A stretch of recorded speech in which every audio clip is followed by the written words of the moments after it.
the roll. Ms. Baumke, Here. Mr. Cavalier, Here. Mr. Cohen, Mr. Dudenheffer, Here. Mrs. Maurer, Ms. Shelton, Here. Mr. Snellings. Here. Madam Chair, you have a quorum. Thank you, and good afternoon. I'm Meg Baumke. I represent the Falmouth District and serve as chairman of the Board of Supervisors. Our first order of business is approval of the meeting agenda. You have the consent agenda in front of you, and you will find in the add-on folder, there is proposed resolution R18-169.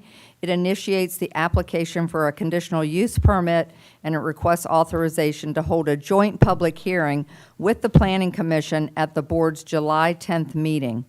May I please have a motion and a second? So moved. Please cast your vote.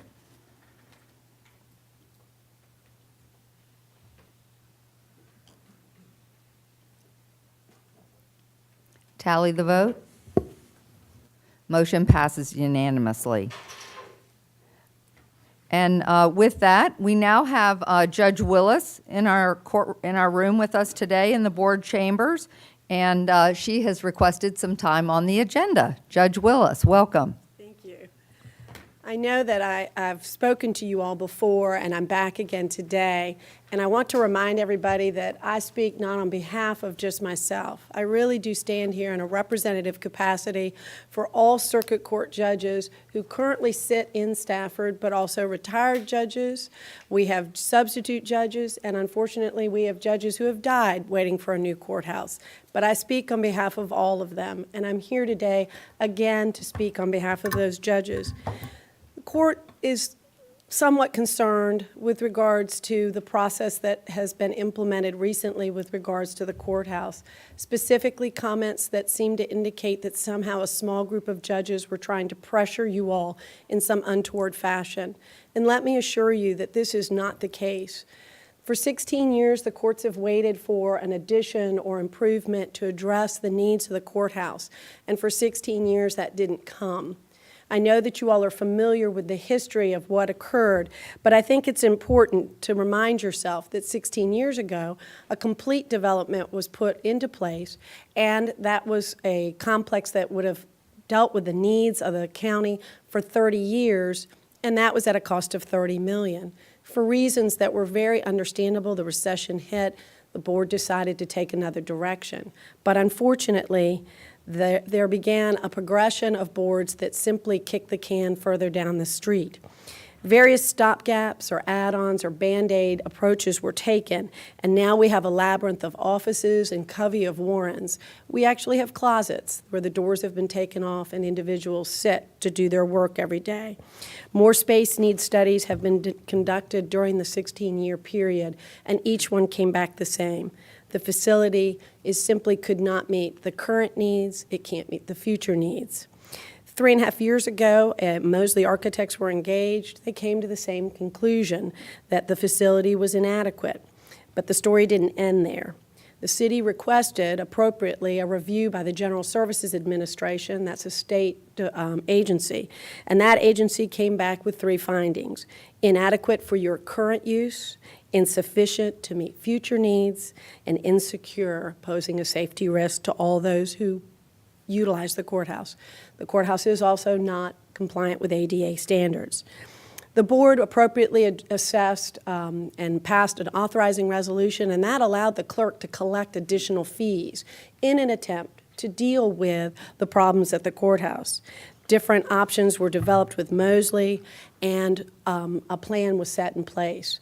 New county administrator arrived with new individuals, an election occurred, and all of a sudden, we went through the process yet again, and a new plan has been instituted.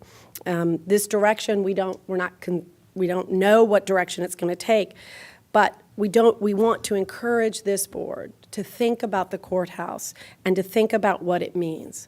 A courthouse has traditionally been the center lifeline of every locality. Turn behind you, and what is on your seal? It is a courthouse. It is where everybody's life is kept. From the time you're born until the time you die, birth certificates, marriage certificates, divorces, business licenses, everything centers around the courthouse. And right now, we don't have sufficient space to operate or to function on a daily basis. Yes, I've heard people say to me, well, we don't want to build a courthouse for the criminals. The courthouse isn't just for the criminals. The courthouse is for every single individual who lives in the county of Stafford. The judges that are requesting the board to address those needs, we're simply asking you to build what the community needs and what the numbers drive. Every time a new development is built and new people come here, new cases are filed, new issues occur.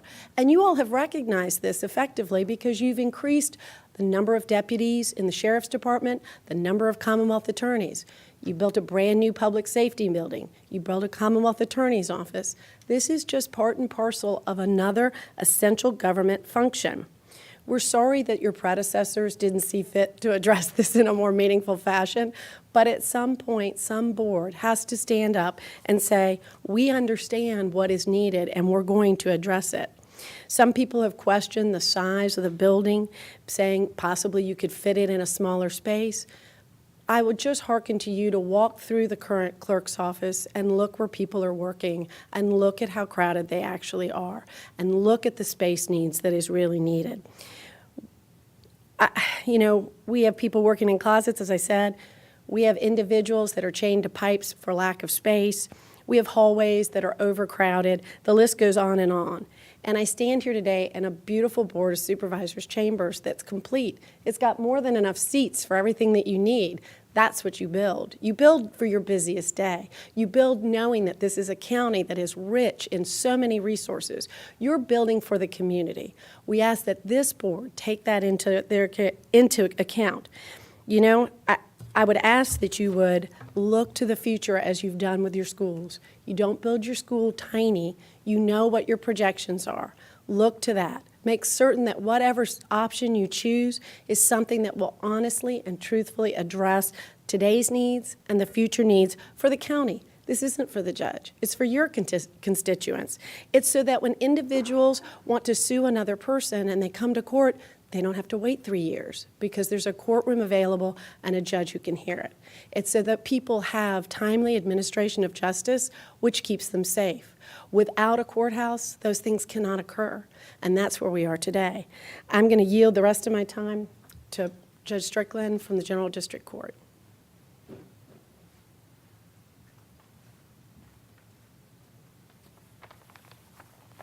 Good afternoon, Chairman Bomke, members of the board.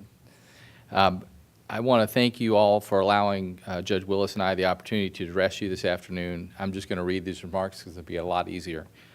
I stand before you both as a resident of Stafford County as well as the presiding judge in Stafford General District Court. Before I do begin my remarks on the courthouse, I do want to take a moment to say thank you for all that you do. I recognize that you all face a unique set of challenges as a local governing body for a growing county.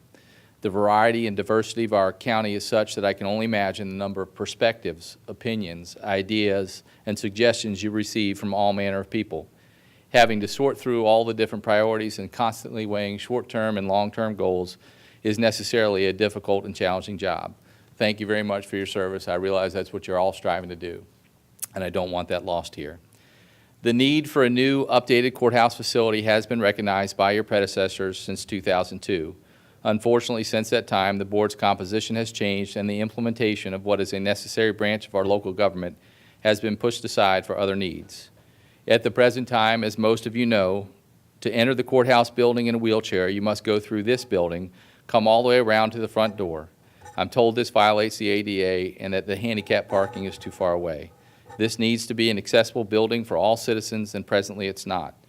Older folks often come to my court and General District Court and tell me they have difficulty navigating all those steps. It is hard to gain entrance to the building. As you know, at the present time, the clerks of the Juvenile Domestic Relations District Court and Circuit Court share crowded space in an open ceiling room where all conversations can be overheard, be it conversations relating to a custody and visitation matter, which is sometimes private and according to certain statutes should not be disclosed, while next door someone's talking about the matter of a deed or a will. It's not appropriate, it's not adequate, and it needs to be addressed. Under current Virginia law, as you all know, the file storage is supposed to be fireproof. That's the word that's used. I don't believe that any of the storage we have over there is fireproof. Right now, as you know, if you have a jury trial, and I think some of you, or if not all of you, have toured the courthouse, if you go to Circuit Courtroom number 3 and have a jury trial, right above that is General District 1, which is where I sit every day, which has the heaviest traffic, the most people on any given day. In that courtroom that runs under mine and over courtroom 3 is a vacuum tube like you have at a bank. So if you're in a jury trial in courtroom number 3 right now, charged with a crime or going through a divorce, during that trial you're going to hear not only the footsteps of probably 80 to 200 people above you, but a bank teller machine, the sound of that vacuum going back and forth. I can only imagine if you're sitting there hoping that jury's not distracted, or you're the judge sitting there hoping you're not distracted, or you're the defendant, how that makes you feel. It's not adequate, it's not appropriate. I would dare say that you all would feel the same way if somebody came before you proffering millions of dollars in infrastructure or county roads, that would not be the way you'd want that to happen. I've been here for the last 5 years. I'm confident that you all have discussed and read each of those studies that have been done, that you could probably better articulate the needs that have been identified. These needs only grow in significance and cost as time goes on. It's important to me that the board and the citizens of Stafford understand this is not an effort to have marble staircases or even newer facilities. This is a matter of suitable and adequate facilities to allow us, the judiciary, clerks, and deputies, to serve the county. I would hold court without a bench in a small room with a few chairs and a table. I could certainly function, as I'm sure this board could, without the amenities you have here. But what impression does that make on people when they come for their day in court?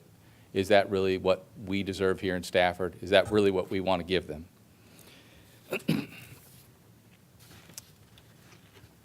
The proposals that I've seen with phased-in construction, in my humble opinion, are short-sighted, and although they may, once complete, address the most immediate needs we have, I believe they fall short of building a building that can address the county's future needs. I'm told, to echo what Judge Willis said, that years ago there was a plan that would put all 3 courts together for $30 million, start to finish.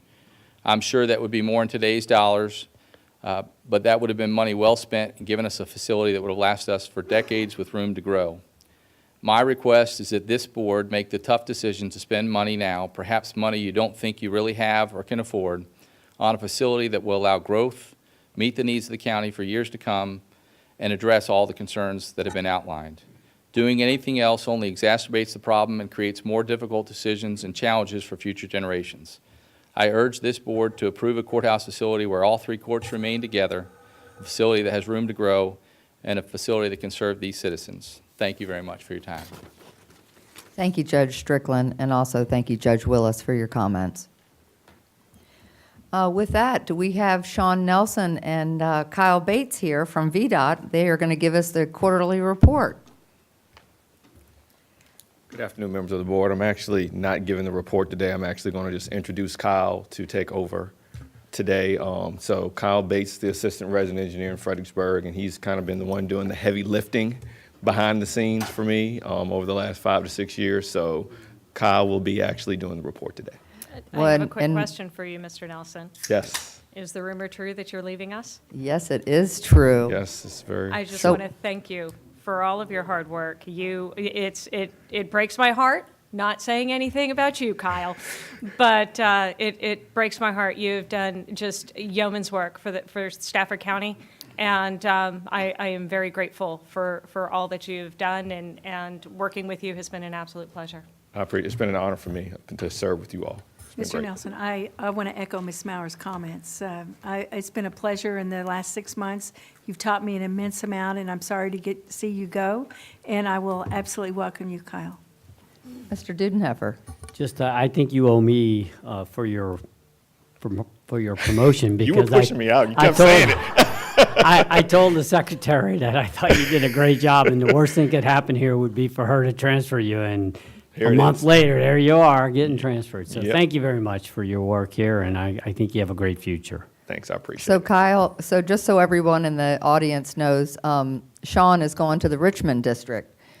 So you'll be closer to that other Richmond down there, so if you could send some transportation money up here, that'd be great. Gotcha. All right, here's Kyle. Kyle Bates.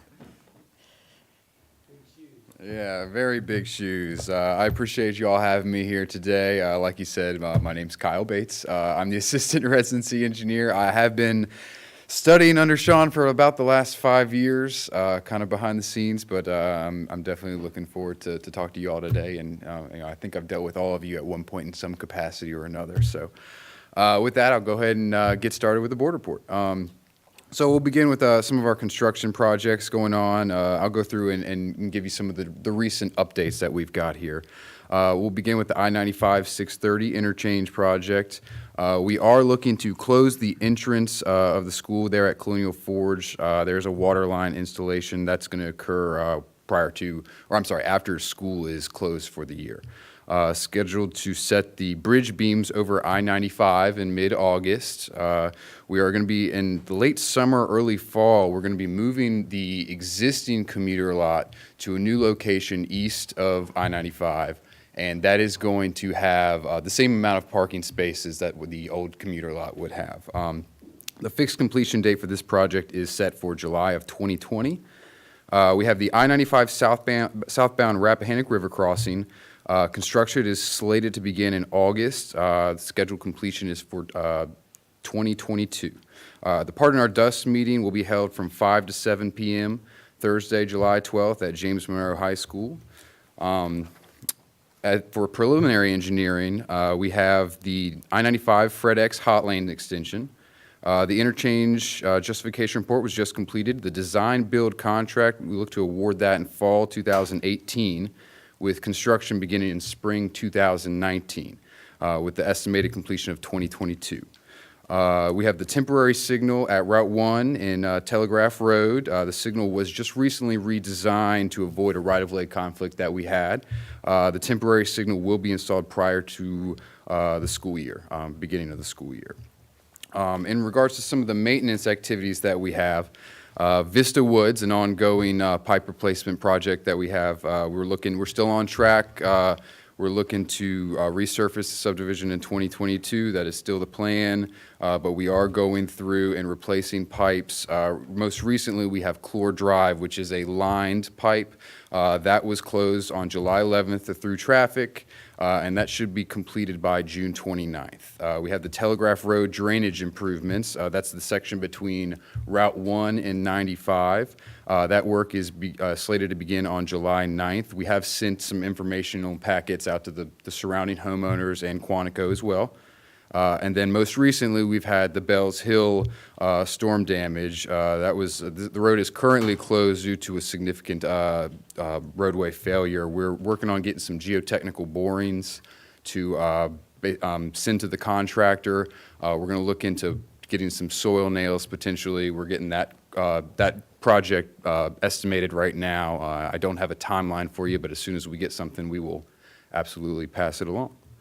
So that's all I've got. Does anyone have any questions for Mr. Bates? Mr. Dudenheffer? You have that in bullet format. Could you send that to us? Absolutely. We have it already? Oops, sorry. I have it. Okay. You're a good guy. Thanks. You should have it at your dais. Yes. Mr. Cavalier? And Mr. Bates, do you have a start and finish date for that temporary light, not just before the school year ends?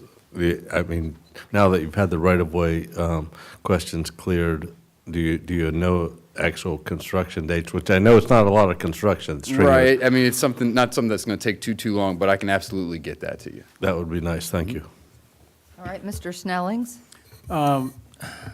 You folks put up a four-way stop at Kellogg and Mountain View several years ago, and it was really a help. But now it's becoming a hindrance because people can't get through. And I'm sure you're aware of the problem. Have you ever looked at maybe putting a stoplight there?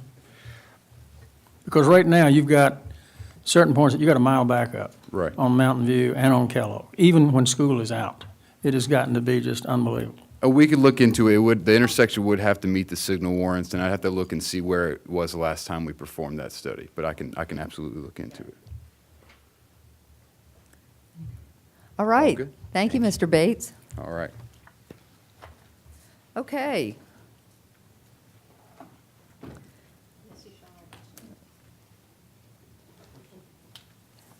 Bye, Sean. And now I'd like to introduce the chairman of the Stafford Airport Authority, Mr. Lindy Kirkland. And Lindy's going to give us an update on what the airport has been doing. Yes, I am. Thank you, Madam Chairman, Mr. Snellings, members of the Board of Supervisors. Thank you very much for the opportunity to come and speak to you today about one of the crown jewels of public infrastructure here in Stafford County, the Stafford County Regional Airport. I'm hoping over the next 10 minutes to kind of get through and read these all to you. This is our latest environmental assessment, but maybe we'll be quick. I hope also, though, that this becomes the first of a series of briefings that we provide to you on a regular basis. So more to come, more to go as we proceed down the road here. But today I'll talk a little bit about the couple of projects that we have coming up, mission and Computer, vision, please. and some things down the road. Over the last several months, we worked with a group of a master's program through the University of Mary Washington, and they helped us refine our mission and vision statement and look at some goals and opportunities for the airport, and developed a beautiful strategic plan, and you guys should have copies of this. But it's sort of guiding some of where we're going and what we're doing over the next few years. And so just kudos to Mary Wash and the effort that they put into it. But I think it really succinctly states where we're headed with the airport. I'd like to also introduce very quickly just your Stafford Airport Authority. Again, consists of members from Prince William County, City of Fredericksburg, and Stafford County. And with us today, Mr. Dave Ellis, Prince William County, is our Vice Chair, Mr. John Eves and Mr. Hank Sharpenberg, and ever-present Ed Wallace, our Airport Director, Airport Manager. You guys are more familiar with the history of the airport probably than I am, so I won't belabor this, but I would like to say that over the next several years we have a lot of exciting things on the docket for the airport, and so that's really what I want to speak to today and give you a heads up on. Just as a way of background, just to reset, what are we at Stafford Regional Airport? Well, we're both a general aviation airport, which basically means that we don't have commercial service there, but we're also what's called a designated reliever airport, and that's a designation placed on us by the Secretary of Transportation, and it's really designed, airports that are designed to relieve congestion at much more busy major hubs like Dulles, DCA, and Richmond, and so we are designated as a reliever airport. With that, we get frontline for some funding, and that helps us in a lot of ways, but it also means that we're on the hook to provide some things, and that is that we have to provide comparable landside and airside infrastructure to those aircraft that use our airport, and so we have to maintain that. And so it does place some responsibility on us as a designated reliever. Currently, we have about 70 based aircraft at the airport and conducting approximately 27,000 takeoffs and landings at the facility each year. Surprisingly, that sounds like a lot, but it's only about 20% of our design capacity. So we have a lot of room for growth and a lot of room for more work there at the airport. I would also point out you guys were given a copy of the most recent Virginia Department of Aviation Economic Impact Survey, which talks about the economic impact of the airports throughout the Commonwealth. And came out this year in 2017 study that Stafford generates about $23.3 million in economic activity within the region, and that's up about 27% from the 2010 study. Coupled with that, 203 direct and indirect jobs with about $8 million in salary, and that places us about 6th overall with the general aviation airports in the Commonwealth. So doing quite well and looking good in terms of where we place in the Commonwealth. So with that, and now with the completion of our environmental assessment, a 4-year project to develop these 3 binders here, we are now ready to proceed with our runway extension project. And runway 1533, looking at extending the runway from 5,000 to a length of 6,000 feet. The master plan identified that a few years ago, and it was approved by the FAA in 2013. We just completed the environmental assessment in May of this year, and we are now beginning the design process, the permitting and mitigation to move forward with the actual construction. Looking for that probably in the fall of 2020, about a 2-year cycle there to complete that project. Why are we doing that? Well, first of all, it will allow us to better serve our existing and future customers by providing a runway that allows them to safely, and that's the key word, safely, operate to their full operational capacity. For instance, a jet may need to take on more fuel so that it can make it all the way to the West Coast or all the way to Europe from here at Stafford. With a 5,000-foot runway, they're limited in how much they can take on. So this allows them to operate more to the full capacity of the aircraft. Many corporate operators also set a 6,000-foot limit as the shortest runway that they will allow their aircraft to operate on. So by extending our runway to the 6,000-foot mark, that allows us to capture those corporate operators that would otherwise go somewhere else like Manassas. I'd like to just draw your attention to the diagram there, kind of walk you through a little bit. Right here in this area, let me back up one. Try another color. It's not working, but that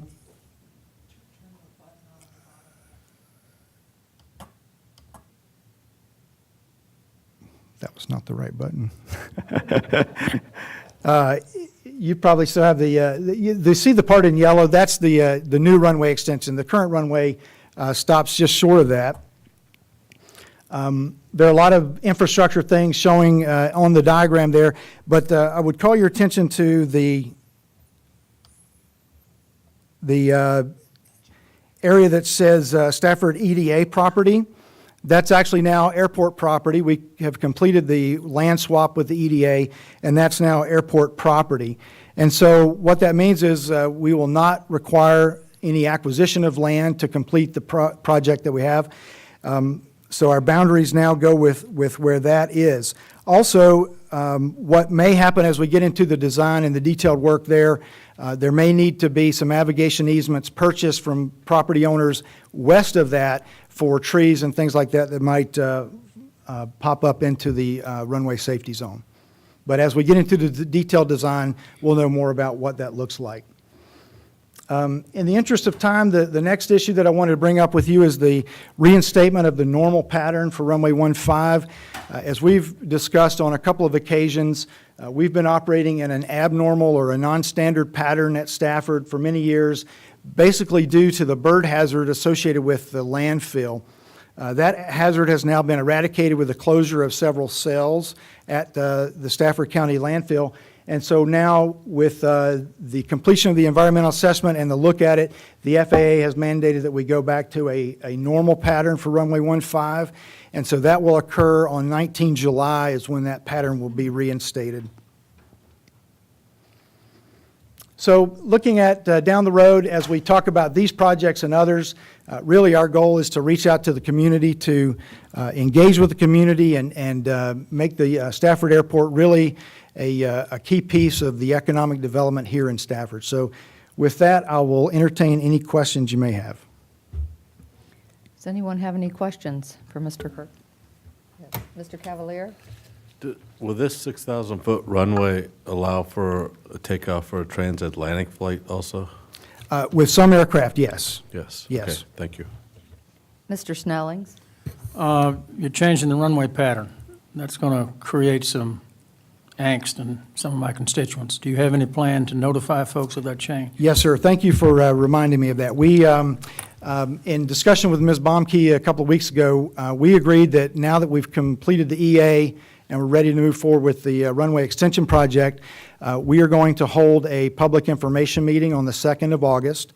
We'll publish that and we'll also mail directly the landowners in and around the airport property there. So the 2nd of August is when that is going to be scheduled. Maybe I stated it wrong. I'm not concerned, I'm not talking about the extension, I'm talking about the change in the pattern. We will discuss both of the projects, the change in the pattern as well. But you're changing the pattern on July 19th. Yes, sir. We are mandated by the FAA on that date to do that. Is there a number you can give me where I can refer people? Yes, sir. The airport number, I don't have it off the top of my head, but we can get that for you. For some reason, they think I control the airport.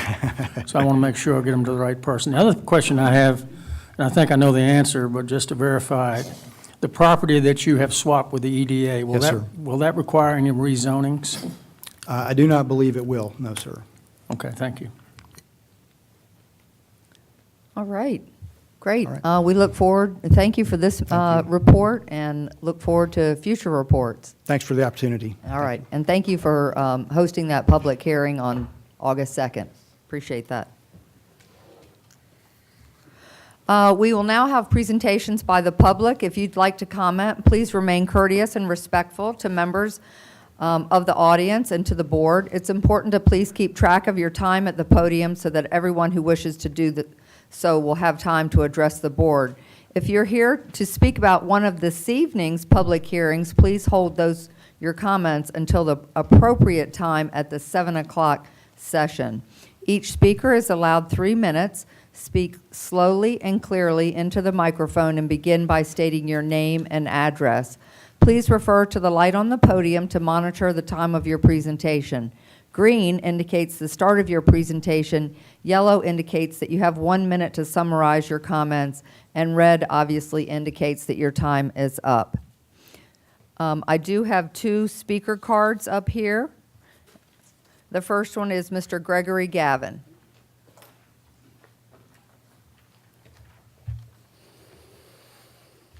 Hello, my name is Gregory Gavin, 242 Stony Hill Road in Hartwood. Dear members, I'd like to speak today about a Stafford County employee that exemplifies excellence in public service. First slide, please. Her name is Marcia Hollenberg. As you know, Ms. Hollenberger is the clerk of the board. She is impeccable and quite vital to all my presentations. On Mondays before the meetings start, Ms. Hollenberger receives and processes up to 12 of my individual emails that appear up on the public monitor. She kindly writes the captions word for word at my request. Although quite busy, especially on Monday mornings, she's never complained. She's never been wrong. She's never missed a beat. Flawless. Conversely, Ms. Hollenberger is professional, kind, and very helpful in explaining the rules of this chamber to me. In a word, she is spot on and a great asset to all of us. Prior to meeting all of you, I had never spoken publicly before. Perhaps Mr. Cohen or Mr. English can remember my first presentation about a year ago at the Planning Committee meeting. Mrs. Hollenberger helped me attain valuable speaking skills by being a competent yet unlikely and silent partner, even though she may not agree with my viewpoints. One reason I keep coming back to speak to all of you is that all viewpoints are welcomed in our forum. Whether they are kind, ugly, right, wrong, or just make no sense at all, they're all welcome. Second reason that I come here is that one doesn't have to be a politician, a government bureaucrat, or hold any high position in our Stafford County community to provide uplifting words. One can be a janitor, a truck driver, or even a common citizen like me to be able to say the right words to explain a difficult, multi-level problem in a mere 3 minutes. Like cream rising to the top, the correct words in civil debate rise, uplifting all of us. This is confirmed to me when I speak. I can hear people behind me whisper under their breaths, "You know the guy is right." And there's a slight reposturing in their seat. I'm sure that you've felt or witnessed this as well. In conclusion, sometimes people come up to me and ask if I'd like to be a politician. They say, "You are carrying that you're a good public speaker." As you know, one would have to win a local election and to sit on the Board of Supervisors up there. Well, I don't need to be a politician. I don't need to be a county bureaucrat to present a correct viewpoint. I do not have to win an election to speak. I have already won. I have Miss Marcia Hollenberger as a silent partner. We all have her. We all have won. She's a tremendous asset to our community, and her efforts shall not be overlooked. Next slide, please. Next slide. Thank you. Please join me in thanking Mrs. Marcia Hollenberger, our clerk of the Stafford Board of Supervisors, for an outstanding job this year. Thank you. Thank you. Mr. Gavin, I have 3 years, 6 months, and 11 days left, and you're welcome to it. Thank you, Mr. Gavin, for your kind remarks. I have next is Tanya Hunter.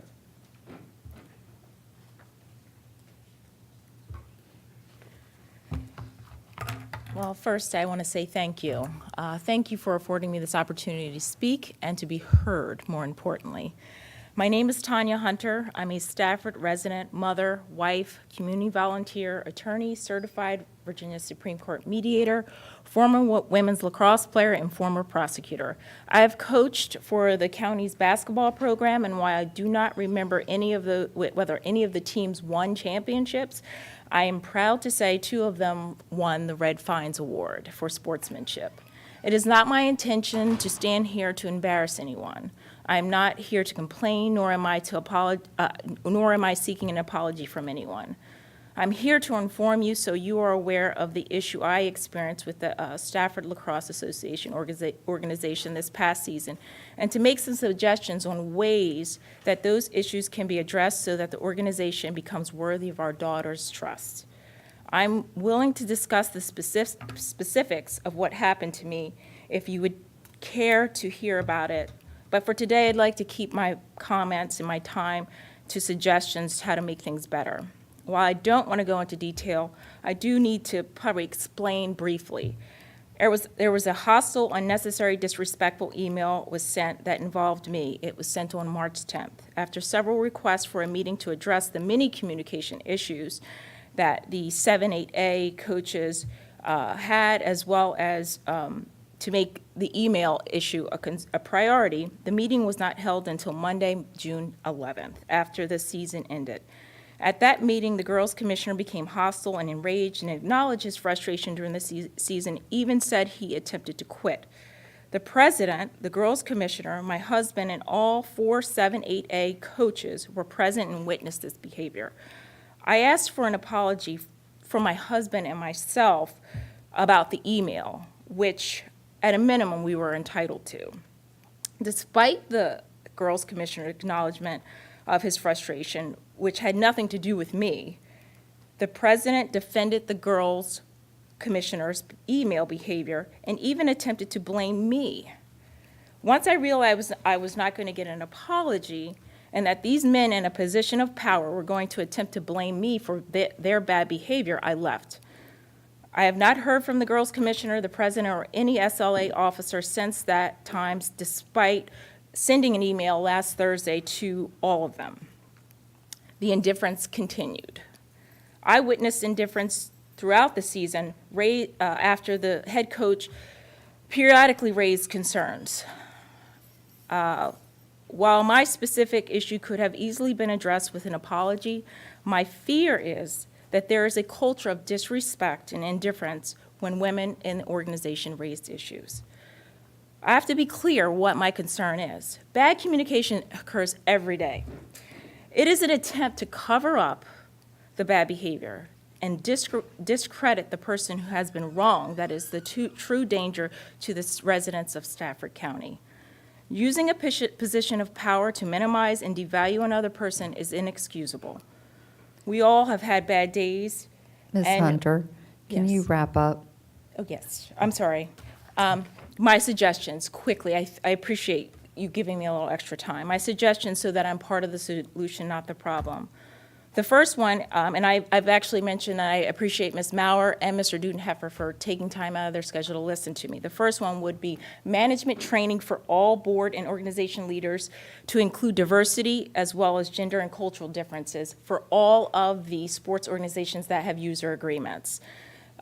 This whole situation has also made me realize that the oversight in some of these user agreements for the county actually may create a problem for the county, which is, I believe the county should have a little bit more ability to actually rectify some of these situations. And again, the details of that I will leave to you all.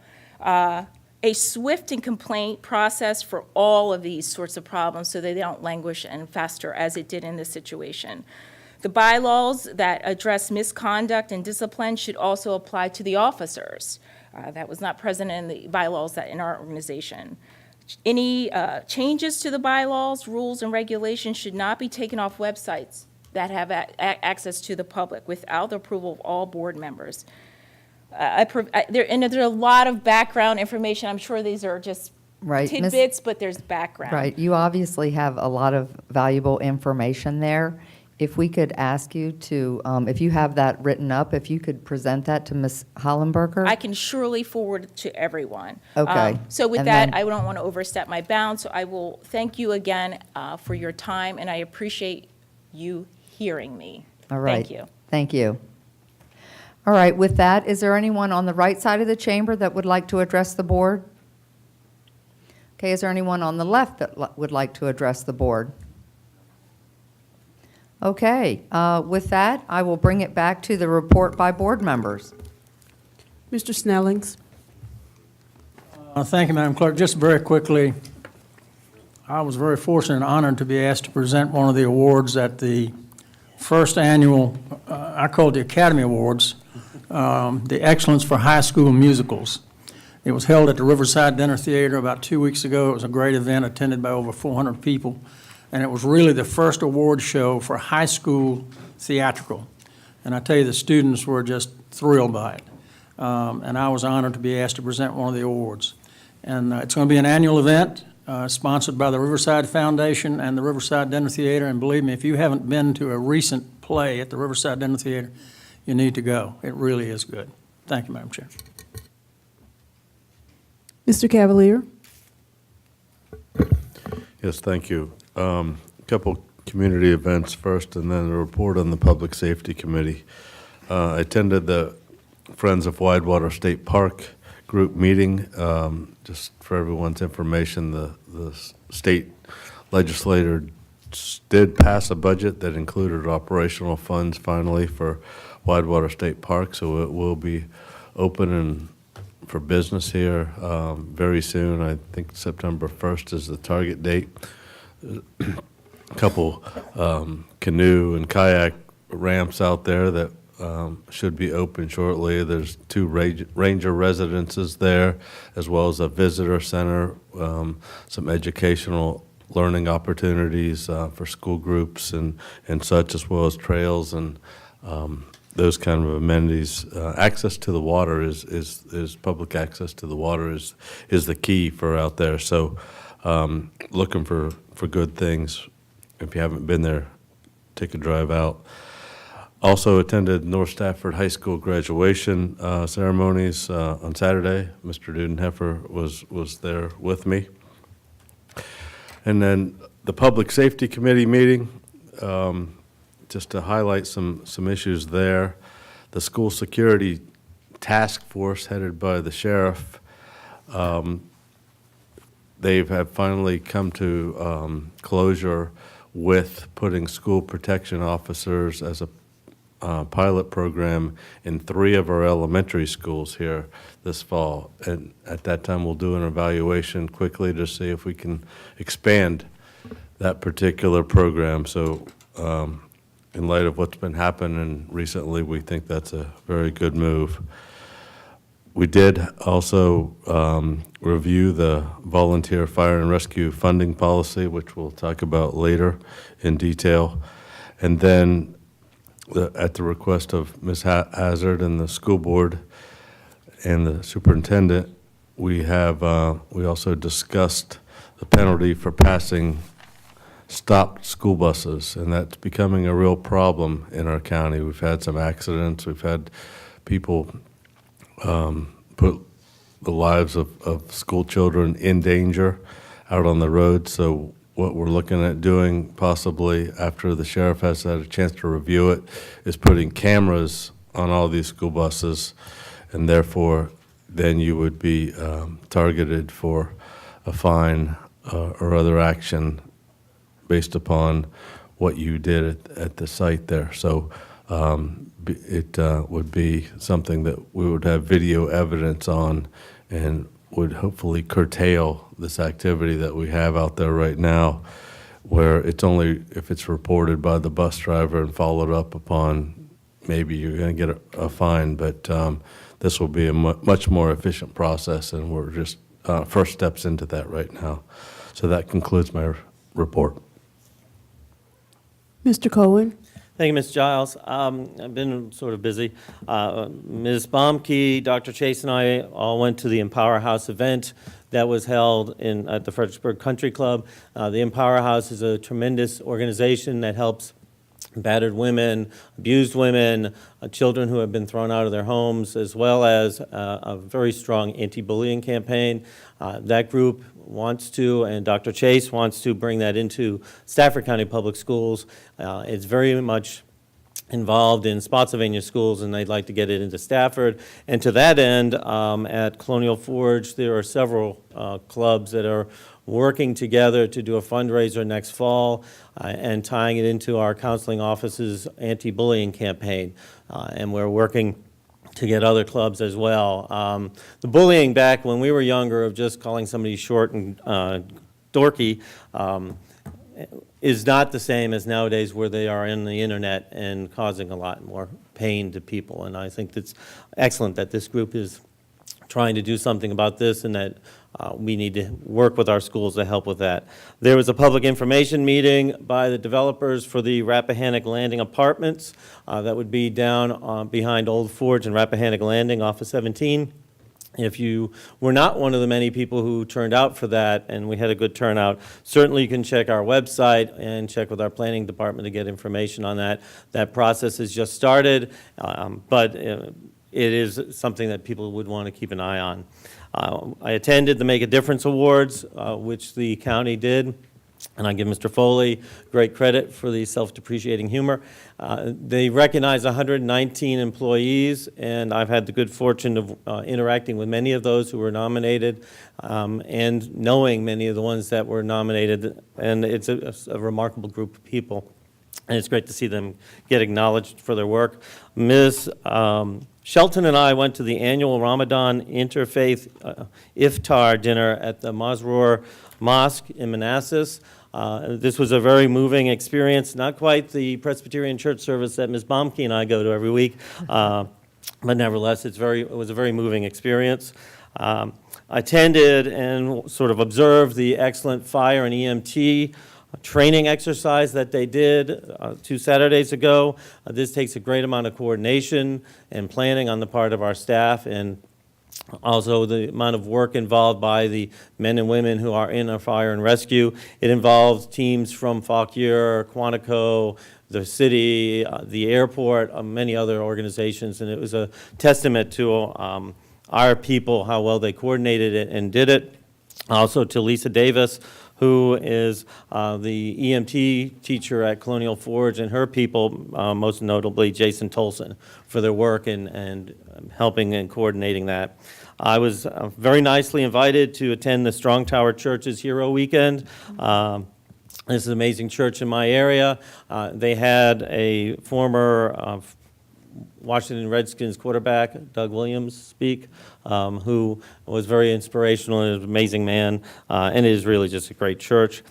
We'd had our tour and the ribbon cutting of the animal shelter, and if anybody ever notices our family, our bumper sticker says rescue is our favorite breed, and so I urge you to actually make your life better by going and adopting animals, particularly from our shelter. And lastly, one of the greatest honors that I got to have was to attend the Colonial Forge graduation.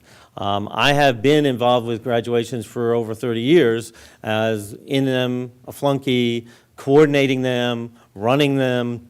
But I have been told by members of this board and the school board that being on stage with the graduates is just a phenomenal experience, and it truly was. To see I think Dr. Chase gave up counting at 300 students that I knew walk across the stage and actually see their face as they got their diploma was really remarkable, and I really appreciate the fact that we get to do that. So that ends my report, and just think how long it will be when we're only here once a month.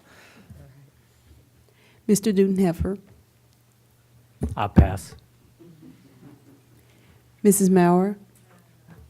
Okay, a couple of items. Attended a PRTC meeting last week. I will tell you that there was a discrimination case that has been resolved, and it was found unfounded. In addition to that, with the new gas tax money that's going to be coming in, we should hopefully take care of that $1 million variance that we were worried about for VRE. Also attended the graduation at Mountain View, and Mountain View does an interesting little thing. Is every year, and they've done this since Mountain View has opened, each graduating senior provides some sort of token that is reminiscent or symbolizes that particular class. And this year they gave out these little cubes, and each one of these cubes had Y, 2, or K. And what was interesting about that, as you can probably already guess, is Y2K was the year that most of them were born. Oh, and that was supposed to be the year where the end of the world. And so instead of being the end of the world, we all survived. And evidently a lot of people got spent their time in other ways, but it was really kind of fascinating to see that they have taken this end of the year or end of the world scenario, and here it was a year of a new beginning for them. So it was quite fascinating, and I enjoyed being a part of that. It was a lovely ceremony, and it was also it was an interesting weekend of new beginnings. I also attended a wedding, which was a new beginning for that lovely young couple, and but I also attended the Eagle Scout ceremony for Mr. Jackson Call, and so he graduated from Mountain View, and also, attained the rank of Eagle Scout. And so that was a new beginning, a new leadership position that he received. And I want to thank him and congratulate him publicly and thank him for the work that he did with SERV. He built a bunch of shelves inside the basement of SERV so they can better organize the supplies that they receive through donations. And also attended the CPMT. We continue to go through and look at one at a time these cases that we're referring to the day school, which is a large impact on our budget. It also breaks my heart. I mean, these are some children that need serious help, and I'm glad that Stafford County can provide those services to them. And so I wish all of us could be a part of CPMT. We've got great social services people who truly care about some of these kids who, quite frankly, are forgotten. And finally, we had a bylaws meeting. And just for the edification of the board, we're going to be updating our bylaws. A lot of these bylaws amendments were at the recommendation of our county attorney, Ms. McClendon, and we are also going to be updating our FOIA policy. So we will be having another meeting on July 10th to discuss potential changes to the FOIA policy and also changes to the bylaws. Those changes or recommended changes will go out to the board before the summer recess. So you guys will have a month to kind of think about them, and if you have any recommendations to the bylaws, and I invite this not only for my fellow board members, changes to the bylaws or the FOIA policy, but also to the public at large. If there's something that you have a concern with, please let us know, and we will take that under advisement at our next bylaws meeting. And with that, Madam Chair, that concludes my remarks. Ms. Shelton. Thank you. Today is June 19th. My father is from Galveston, Texas, and if you don't remember, in 1865, at the end of the Civil War, a lot of people weren't aware that now they were free. And so it was really kind of cool that my father is from there, so I was apprised of what General Granger did in June 19th in 1865, is he told thousands of people that now you're free. And so it's an important celebration, I think, for all across the United States, and I wanted to remind people that we in Stafford absolutely recognize it, and it's a celebration of American freedom. And having said that, I've been to a lot of meetings, and one thing I did want to bring up is the meetings that we've had in Aquia. Because we've had so much flooding, many of you know that Brook Road goes underwater all the time. And so Poplar Hills and some other HOAs have been meeting to talk about mitigation factors that they could do on their own property that might retain some of that water. In addition, we're having continuing discussions about opportunities for broadband. Just a reminder, at the end of this month, the fourth Thursday of every month is Aquia Roundtable at the hospital.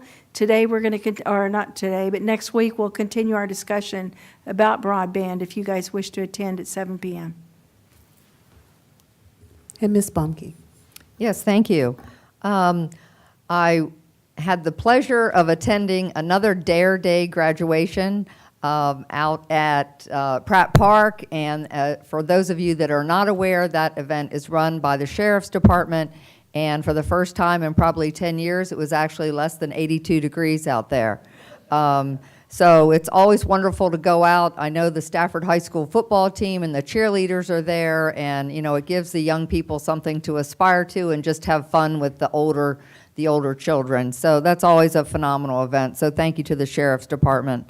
I also want to recognize Eagle Scout Mitch Spinager, who received his award 2 weeks ago, and he improved the shelving over at the Leland Station swimming pool where their family swims. So, you know, those projects are a lot easier when they talk about them than when they all get together and start working on them. A big shout out to our North Stafford Rotary Group. If you were able to enjoy Old Glory out here in front of the courthouse for about 2 weeks, I thank them for putting up all the flags. I personally really enjoyed that, and Mr. Dudenheffer and Ms. Shelton and I were there when they took them down the other day. So thank you to North Stafford. I attended the Berea Church, a public hearing on the new road improvement project that we're going to be doing over on Berea Church Road, straightening it out a little bit and improving the shoulders significantly. It's a dangerous road, and we've had a lot of complaints there, and we do have money to do that project.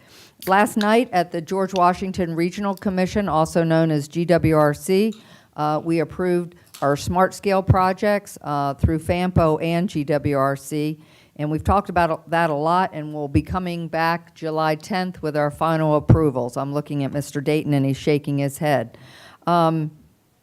Let's see. Lastly, I would like to pull item number 12 from the consent agenda. And that's all I have, colleagues. At this point in time, I would like to have the report of the county attorney, Ms. McClendon. Thank you, Madam Chairman. I have no report at this time. Okay. Mr. Tom Foley. Madam Chair, we just have the construction report with Brian Council, our Assistant Director of Public Works. Right. Mr. Council. Thank you, Madam Chair, members of the board. Brian Council, deputy, to be clear, not that it means a whole lot of difference. Public Works, and specifically for engineering and construction. But I'll be presenting this update to you for the future. I'm still trying to come up with some of the finer details on all the projects. I assure you that I will come up with all the details on a pretty quick pace. But if you have any questions on any of the projects that I don't have the details to, I'd be happy to give those to you. But I think I have a comprehensive update on all the projects for you today. As Mr. Cohen alluded to, there was a ribbon cutting ceremony today at the animal hospital. I won't go into much more than that because I think a lot of you were there, but as I understand it, staff is going to be moving from the existing animal shelter to the new animal shelter by the end of the month, and so it should be operational shortly thereafter. And I'm also told that all of the lanes for Route 610 widening are open, and all of the traffic control devices have been removed. So I know that was at the April 19 update. There was some concern about when all those things would happen, so I'm told that has indeed happened. Ms. Bauer. So the lights. There was one Friday in which one of the lights, something's going on at Onville and Garrisonville Road, but evidently the light would only last for about 30 seconds. It took a friend of mine almost an hour to get through Onville and Garrisonville Road. Are they going to go through and kind of really do a good scrub of the timing of those lights? Absolutely. They should have already done that. Okay. That could be just an isolated incident with an error somehow in the signaling. But I'll talk to VDOT and make sure that if it hadn't already been done, it gets done again, and that it makes sure it's working as well as it can possibly work. We also need to take into consideration the left turn into the Barrett Heights Office Park. That's utilized for a number of reasons, not just into that office park. You've got school buses that make a left turn in there, and what I'm finding in the mornings is that there's a stacking. So not all of the cars can get through there, and unfortunately, also in the morning time, what will happen is they'll get stacked because it's left turn only, and instead of left turn and yield, and so you have no traffic coming westbound, and yet they have to wait in another cycle, and so we're finding that there's a considerable amount of stacking in the morning time. Okay, I'll look in that and I'll respond to you offline as soon as I have any information. Thank you. Mr. Council, could Yes, you sir. also CC me on that since that is my Absolutely. district?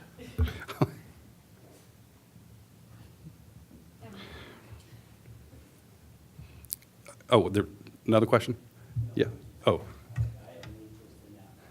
Okay. All right, just for some regular updates on some of the other projects. Fire Station 14 is proceeding. There was some weather delays earlier in the process. They've been overcome for the most part. We've got the building pad that is recently has recently passed its inspection and its foundability. So foundation will be starting very soon, probably by the end of this week, first part of next week for the building itself. We have temporary sewer connected for the existing fire station, and the temporary access road to the existing fire station are pretty much set now for the duration of the project. Poplar Road, this is a curve elimination or semi-straightening along Poplar Road between Cedar Hill Lane and Mountain View. Design and property acquisition are complete. We expect to advertise that for construction by the end of the month, this month. Brook Road, if you've traveled that way, you see that clearing is underway. I drove through there today, just out and about, and there is a single lane closure. It can hold you for about 5 to 10 minutes. I experienced that today. The clearing probably has another couple of weeks to happen, and then you'll see some significant grading, rough grading start to occur, and maybe some traffic patterns switching about between 2 weeks from now and about a month. So that is proceeding nicely according to schedule. Route 1, Woodstock and Telegraph Road, the permanent improvements, the design is underway for that. Berea Church Road improvements, as Ms. Bomke indicated, there was a public meeting last week. We did not get any negative comments, a lot of interest about what's going to be happening to individuals' property, the effects of the project, but nothing negative. All the citizens seem to be satisfied with all the plans. Full design has begun for that. Belmont Ferry Farm Trail, specifically Phase 4, there's an item on today's agenda for you to award or to consider award of a construction contract for that. Ferry Road intersection with Route 3, as I understand from VDOT, that is still on schedule to be advertised in November. Moving now to Utilities Division, there's 3 or 4 projects that I think are important. They are under construction. The courthouse tank and the lower Accokeek pump station force main and gravity line that we call it. These are projects that support the redevelopment area for the courthouse area. The tank is very near complete. We should be putting that on service sometime this summer. The lower Accokeek pump station project, that's going to be the drainage mechanism for the south part of the redevelopment area. That should be going out for bid in the fall. Claiborne Run Interceptor, I just kind of want to make mention of this. This is actually a monumental milestone for the Utilities Division. Yes. That this section of this project has been on the books and being tried to be constructed. I know that's not proper English, but it's finally got all the approvals from CSX and from all of the permitting agencies. It's really taken a long time to do it. It's desperately needed, but just been a real bear of a project to get going. And with that, finally, pipe work is supposed to be starting this month, and that's the main issue we've been having trouble with. So it's not finished yet, but at least we're past the monumental milestone of getting all the permits. The other one is the Wayside Interceptor. This also supports the courthouse redevelopment area. The important part about this, one you want to be aware of, is that there's going to be some clearing down the wayside with this, about a 30-foot swath, about halfway from down the wayside, from about halfway. Well, if you're traveling south, about halfway down through there on the southbound side near the road, there'll be clearing starting probably in the next 3 to 4 months for that project. And Ms. Shelton, at the last update, you had made a comment and request to find out about some of the electrical infrastructure that it was still on the ground at Andrew Chapel and Courthouse. It is still there. We contacted Dominion Power again to see if they can remove it. However, we'll probably take it into our own hands. It's nothing electrical there. It's all debris. If it's not picked up the next couple of days, we'll send our own forces out to pick that stuff up off the side of the road. And that's all I have. Be happy to answer any questions you may have. Any more questions? Ms. Shelton? I was just going to make a comment. Actually, I saw them out there working yesterday. And so they put up the new transformers, and I think they've removed that debris. I drove out there specifically this afternoon. And it was still there? It's still there, yes, ma'am. I'm sorry. Just a little bit of it is still there, not Okay. all of it, but we'll get rid of it. Okay. Thank you. Thank you, Mr. Counsel. Okay, with that, let's see. We have item number 12 that's been pulled from the consent. May I have a motion and a second to approve the consent agenda? So moved. Any discussion? Cast your vote. Tally the vote.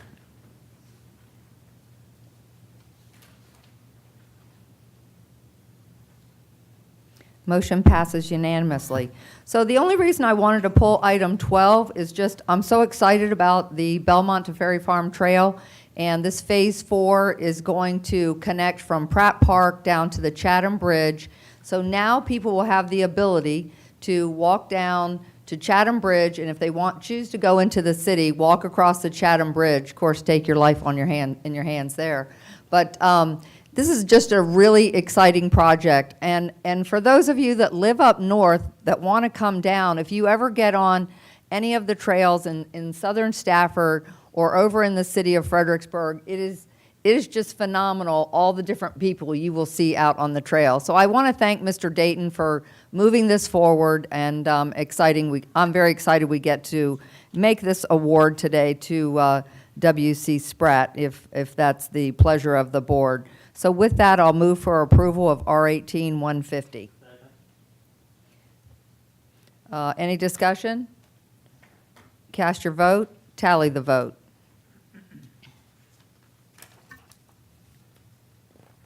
Motion passes unanimously. Okay, now we have the unfinished business. We have 2 items. Kathy Baker did brief the board at our June 5th meeting. So if the board doesn't need any more clarification on this, yes, Mr. Snellings. No, I don't need more clarification. If they don't, I was going to make a motion. Okay, all right. Item 19. This is planning and zoning, identify properties and pursue and set aside funding for the purchase of development rights. This is the current round. Madam Chairman, I motion to approve R18-163. Second. Okay, any discussion? Madam Chair, I have a question for Ms. Baker. Ms. Baker?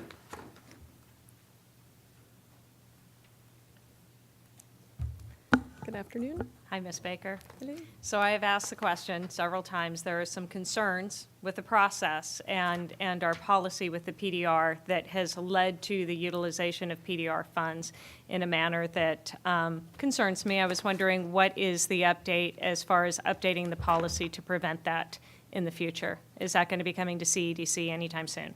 I think that what I have thought about is taking it to our PDR committee, which Okay. is, the next meeting is next Monday, and have that for their discussion. There are other policies that they can take up and discuss all in one. And then we can either take that to the CEDC or bring it back to you all with some of their thoughts and recommendations at your pleasure. whichever you Okay, decide. but that has not been taken to PDR yet. We haven't met since that has come up, so they were off last month with the holidays, so they do meet next Monday. All right, thank you. Mr. Snellings? I want to make sure the public's clear here. This is just one piece of property. This is not something that the entire system is messed up over. It's one piece of property that was purchased with money given to the board by a developer for that specific purpose. Is that correct? That's correct. So it has nothing to do with the process to select the current group. Is that correct? That is correct. Thank you. We'll talk about Just wanna make- policies in I just want to general. make sure everybody's clear on that. Yes. Mrs. Mauer? So I want to clarify, that money was given by a developer to purchase property in a district, not for a specific piece of property. It was utilized to purchase a specific piece of property outside of our PDR application process.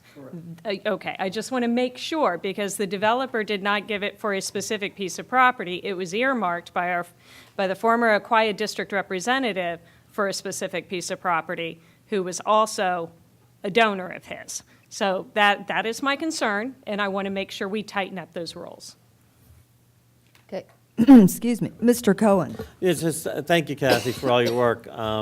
This is, to me, rather important because I was in on the ground floor with you. You did all the heavy lifting of creating the PDR program. And so I think by your numbers, it's over 400 and almost 450 acres that we have saved through the program. And then if you take in the amount that people have taken that money and purchased other farmland, it's actually more than that. And so, and if Mr. Snellings can correct me if I'm wrong, but I believe one of the parcels that we're looking at already has the potential of being built upon. And so this is an instance where exactly what the program was created way back, 16 years ago. This is what we're doing. We're preserving rural farmland from having homes on it, which will put cars on roads that are narrow, that are not designed for them. So that this is actually, it's tremendously satisfying to be up here and be able to see this come to fruition and actually vote on a round of this. And I appreciate the fact that we're going forward. And I really appreciate all your hard work and the Ag PDR Commission. Mr. Cavalier? Does this appropriate funding or just budget it at this point? It appropriates it, that's built into. Appropriates the 975 or whatever we're That's talking about? correct. And authorizes to apply for the matching funds for that. Okay. amount. Anyone else? Okay.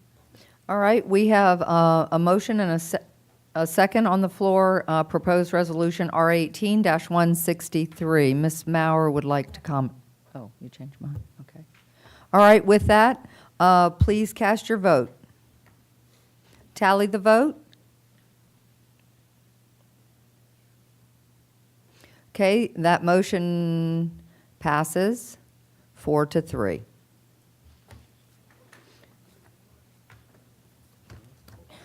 Okay, we are moving on to item number 20. Finance and Budget, adoption of our fiscal year 2019 to 2028 Capital Improvement Program, proposed resolution R18-49. Mrs. Parat. Thank you, Madam Chairman, members of the board. I'm Maria Parat, Chief Financial Officer. Earlier today at the Finance, Audit, and Budget Committee meeting, proposed changes to the CIP were discussed, and I'll summarize those this afternoon. Computer, please.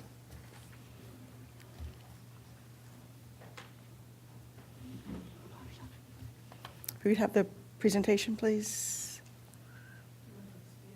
The short one, thing.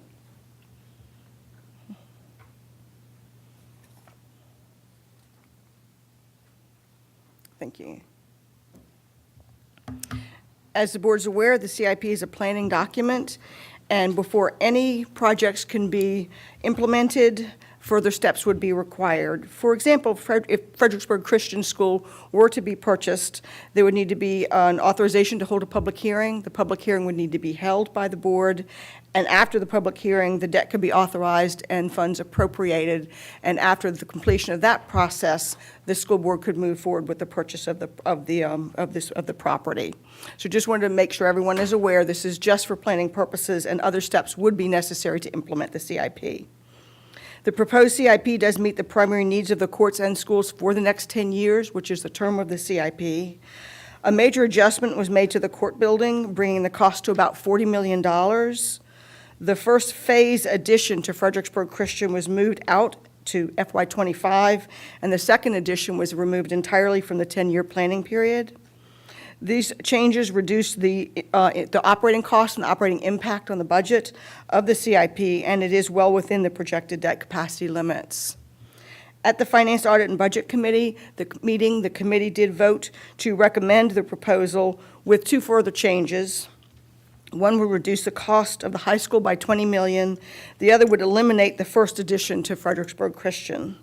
Those projects are in future years and could be added back in or changed, modified, refined in future iterations of the CIP, which is, as you know, adopted every year.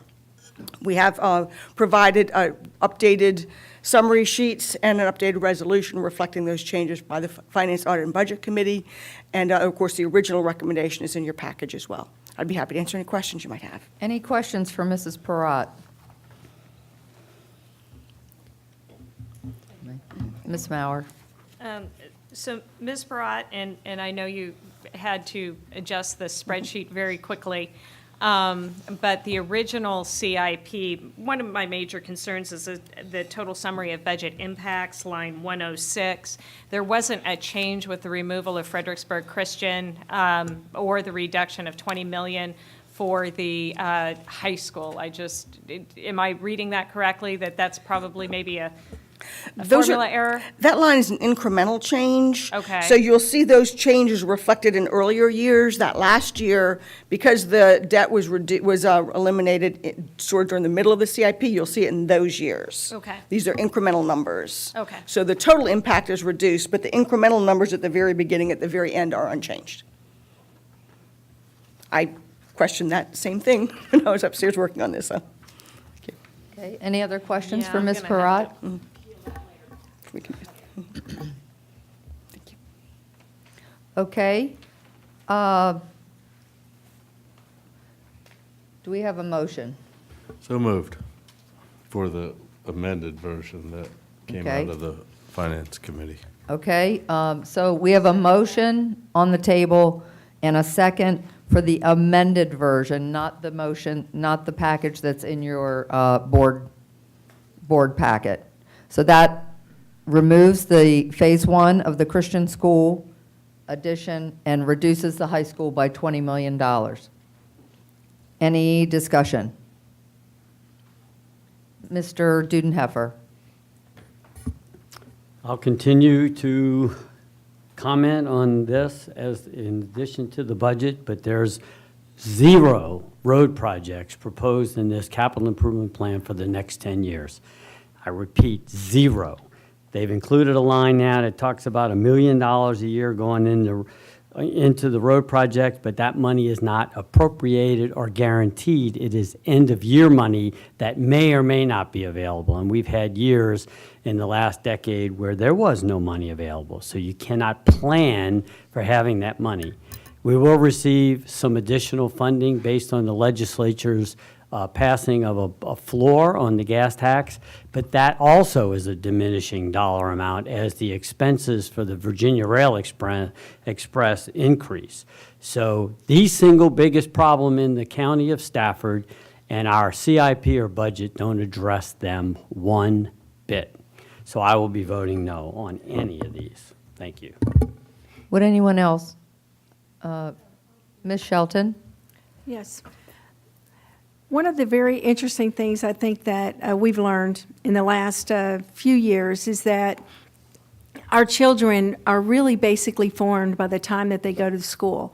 And we didn't know that a long time ago when we started building our schools 10, 20, 30 years ago.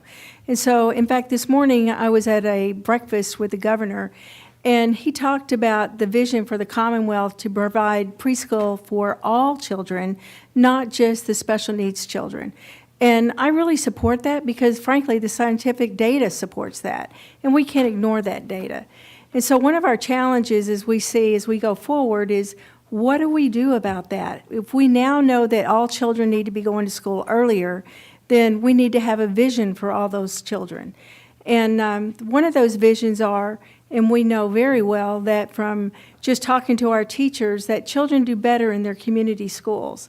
And so the vision for Stafford County that we should be building to is building schools that are capable of having pre-K in their communities in the future. We've talked to school board members and teachers who have informed us that there's a large increase, and some say exponential increase, in the number of individuals that need special services. So tying all those together, I think it's very important that we have a vision in Stafford County that we provide that capability for pre-K into our community schools. This CIP does not do that.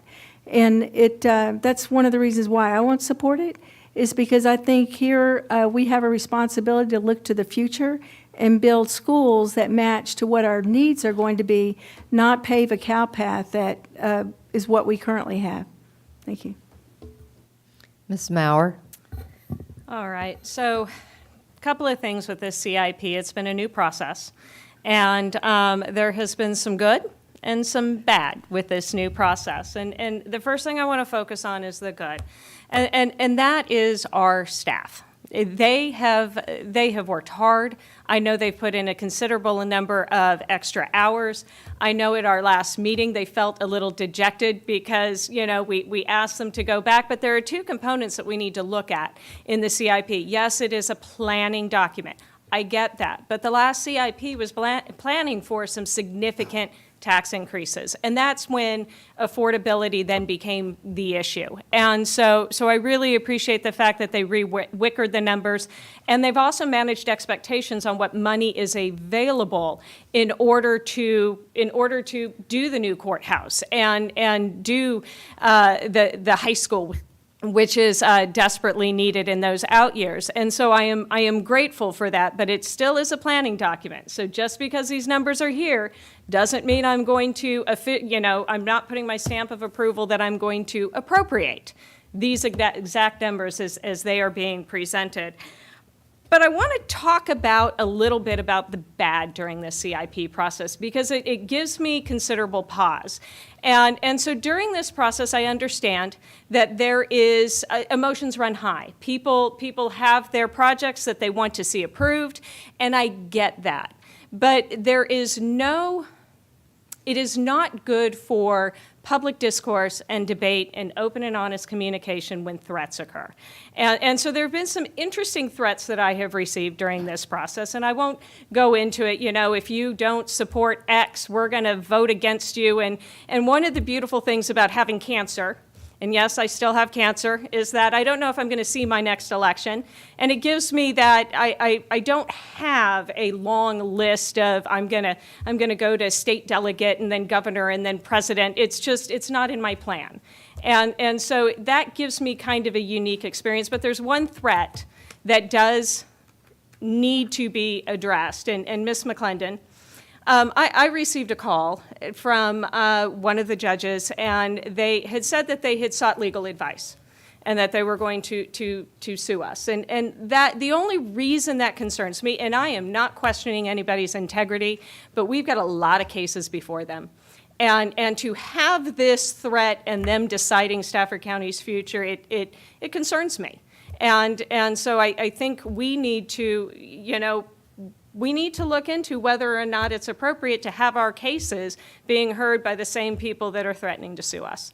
And so, Ms. McClendon, I would like you to see if there is an opportunity for that, because that does, I'm not questioning anybody's integrity, but the perception of that might give at least my constituents, and it does give my constituents, considerable pause.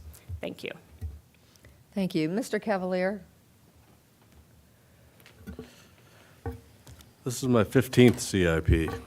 By far the most expensive, by far the most work and deliberation that's ever been put into one.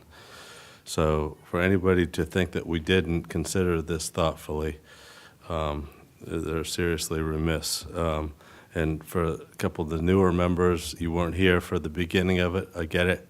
But if you want a project put in there, you have to specify what project you want put in there, and it will be considered by the process.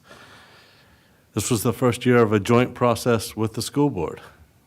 It had some ups and downs. It can get better for next year, and hopefully it will, because I don't want to do another year like this. And I also want to say that almost all the projects in there are school-related. So we do have recognized that need in the community. But there was one that I wasn't going to move off of, and it was the courthouse. And I believe that is a very critical component, and one that we have been delaying and delaying and delaying for such a long time that, I've taken the tour of our courthouse, and I've seen the inadequacies there, the lack of security. And then I go down and tour Chesterfield County's courthouse, and it's great. I don't think we're going to come up to Chesterfield in terms of that kind of facility. We've reduced our costs from over $60 million to just over $40 million for this facility. We've worked with Mosley Architects. We've worked with the judges. Our staff. Fred, in particular, has done a magnificent job here pointing out, really what we needed here and what was adequate. And I think we've fine-toothed this one and cut it as much as we could, yet to still make it useful. And so it was a compromise, and not everybody is ever happy with a compromise. But you see the opposite in the national level, what happens when you don't compromise. You get nothing. So rather than nothing, we're getting something, and hopefully it will be good, and we can all live with that and be proud of it. Thank you. Mr. Cohen? Thank you, Madam Chair. I will be supporting this CIP. First of all, many people have asked questions over the time I've been on here when we've gone over the budget, and we seem to go into one area with great meticulousness, wondering if we do that to everybody, and I think it's pretty clear that we do that to everybody. And staff will attest to that. One of the major reasons why I'll be supporting this CIP is because of Ferry Farm. And I don't think that's any surprise to the people up here on the board. First of all, I want to thank them for working with me. When I came onto this body, that was one of the things that I cared most about getting done. And so before I go any farther, I particularly like to thank the staff for their work on this. And then our last meeting, particularly Mr. Cavalier, Ms. Maurer, Ms. Bomke, and Mr. Snellings were very vocal and supportive of dealing with Ferry Farm.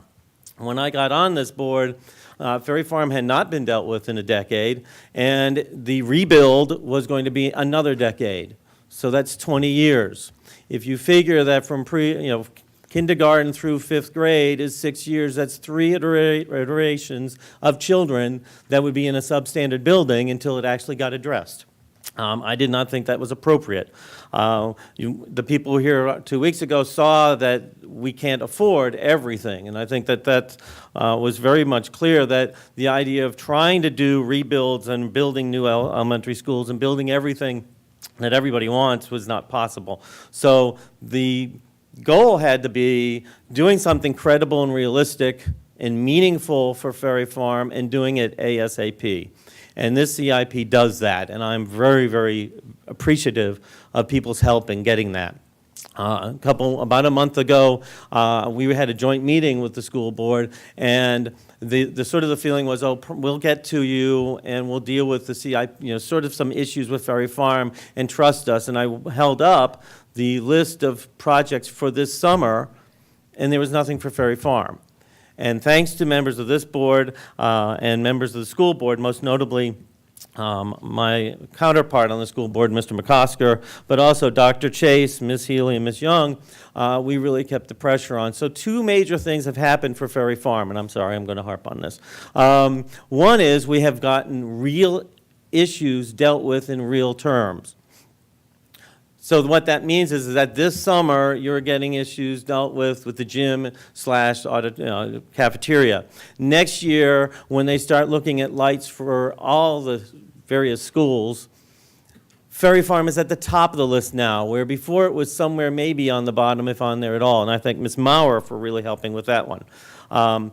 Also, by taking those other items off the list and addressing them, that means that the $10.8 million, which will happen in 2019 and 2020, not a decade from now, but a year or 2 from now, will be real renovations. And anybody who's looked at our package has seen that what they're looking at is at the older part of the building to address that. There's only a handful of classrooms, there's an antiquated library, and for those of us who toured almost all the schools in the county, there's basically a 4-foot gap between the floor that you stand on and the real bottom of the building. 4 foot might be enough for me to walk around in, but it really is not enough to put storage or do anything with. And so the proposal that has come forward is to actually do something meaningful, a 2-story addition, replacement of that element with a meaningful library, replace the classrooms, maybe get additional capacity, which I know Mr. Cavalier has long been advocating for, as well as dealing with the things that are in that building. And then the other items are going to be addressed as they have been for other school systems and other schools in this system. So I am very much appreciative of that, and I understand that maybe it might be more, and I think that in going over it between our subcommittee and now, I think by pulling off the the addition to the, what I like to call the Northern Education Campus, the formerly Fredericksburg Christian School, will give funds available if we need it to do some more work on Ferry Farm. This does deal with transportation. There have been 2 times when I've had an opportunity to vote on giving more money for transportation, and I'm proud to say that I've voted on both of them, even though they don't necessarily help my district. Is it 100%? No. But am I getting 100% on Ferry Farm? No. We all have to make compromises. The courthouse, I think the plan that has been brought forward meets their needs. It's not ideal. However, we should stop kicking the can down the road. We should deal with it in a more meaningful way. And I'm very impressed and proud of the staff for taking what at one point was a near $70 million project and looking at it and knocking it down and looking it into phases to make it realistic so that you can build into it, so that the proposal is a 4-story building, but then you build courtrooms into the 4th floor, as opposed to, yes, next, maybe future we'll do something. So I'm very proud of what the staff has been doing on that. I personally believe that the purchasing of the Northern Education Campus is not rational if you don't do an addition. I said that when they first talked to me. School board members said, no, we want to build a brand-new school. And I kept saying $8 million for an addition versus $40 million for a new school doesn't make sense, and we can't afford this. But however, we need to have a CIP. And so I think that, quite honestly, the school system has promised us that if they get this complex, they will redistrict. And so hopefully they will honor that commitment. And personally, I don't see any reason why we should be rushing to do elementary school 18 if they don't follow through with Dr. Chase's analysis and look through what the needs are. And if they need to do an addition to that complex, do the addition and come forward with it next year. And I also happen to agree with Mr. Cavalier had brought forth the idea, actually I think I did 2 weeks ago, of knocking $20 million off the high school. In part because of several members' concern about the cost and the impact to our tax rate, but also, quite honestly, when Ms. Shelton and I thank Ms. Shelton for this, went with Ms. Young and met with Mr. Haran about high school number 6, the discussion was that we're looking at a new floor plan. We're not using the same old floor plan, and a lot of this $141 million that was initially there was based on the old floor plan. So now when we're going into a new floor plan, we can do one that is within the $121 million. So I think that gives them an idea of what to go from, and I thank Ms. Shelton for arranging that meeting as well. So I will be supporting this, and I hope that in a year or so we put in the addition to the Northern Education Campus, unless we want to call it the Pam Cale Center. And I hope that we will get the CIP through, because I want to see Ferry Farm dealt with in a meaningful way, and I'm very thankful for staff for helping this. Okay, I believe everybody has spoken. I would just like to say that I am going to be supporting this CIP, and I am compromising. I really would like to see, and I've talked to my colleagues about this, I really would like to see the first phase of the Christian school in the capital improvement plan. I also would like to see more money to Ferry Farm. I look back at the additions we did at the other 3 elementaries, Grafton, Ferry Farm, and Falmouth Elementary, not Ferry Farm, Stafford Elementary, Falmouth and Grafton. Those schools all cost $18 million plus. And that's been 3.5 to 5 years on some of those projects. And if you add in the cost of inflation and the cost of steel and everything, I think we're going to be, that we are woefully underfunding Ferry Farm. But that's my personal opinion. I do believe, and if you compare this agenda package that the county administrator, along with our budget and finance department, put together compared to previous years, it's the best that we've ever seen. So thank you for your leadership, Mr. Foley, in looking at all the different revenue sources and working with Maria and Andrea Light in budget and finance, because this really, you did an outstanding job. And we realize that, whenever you start any kind of a new process, there are always going to be bumps in the road. I know Ms. Cale, acting superintendent, was over here just the other day working with our staff on our improvements that we're going to be making in this upcoming year. So that's great. We're already working on it. So With that, we have a motion and a second on the floor. Please cast your vote.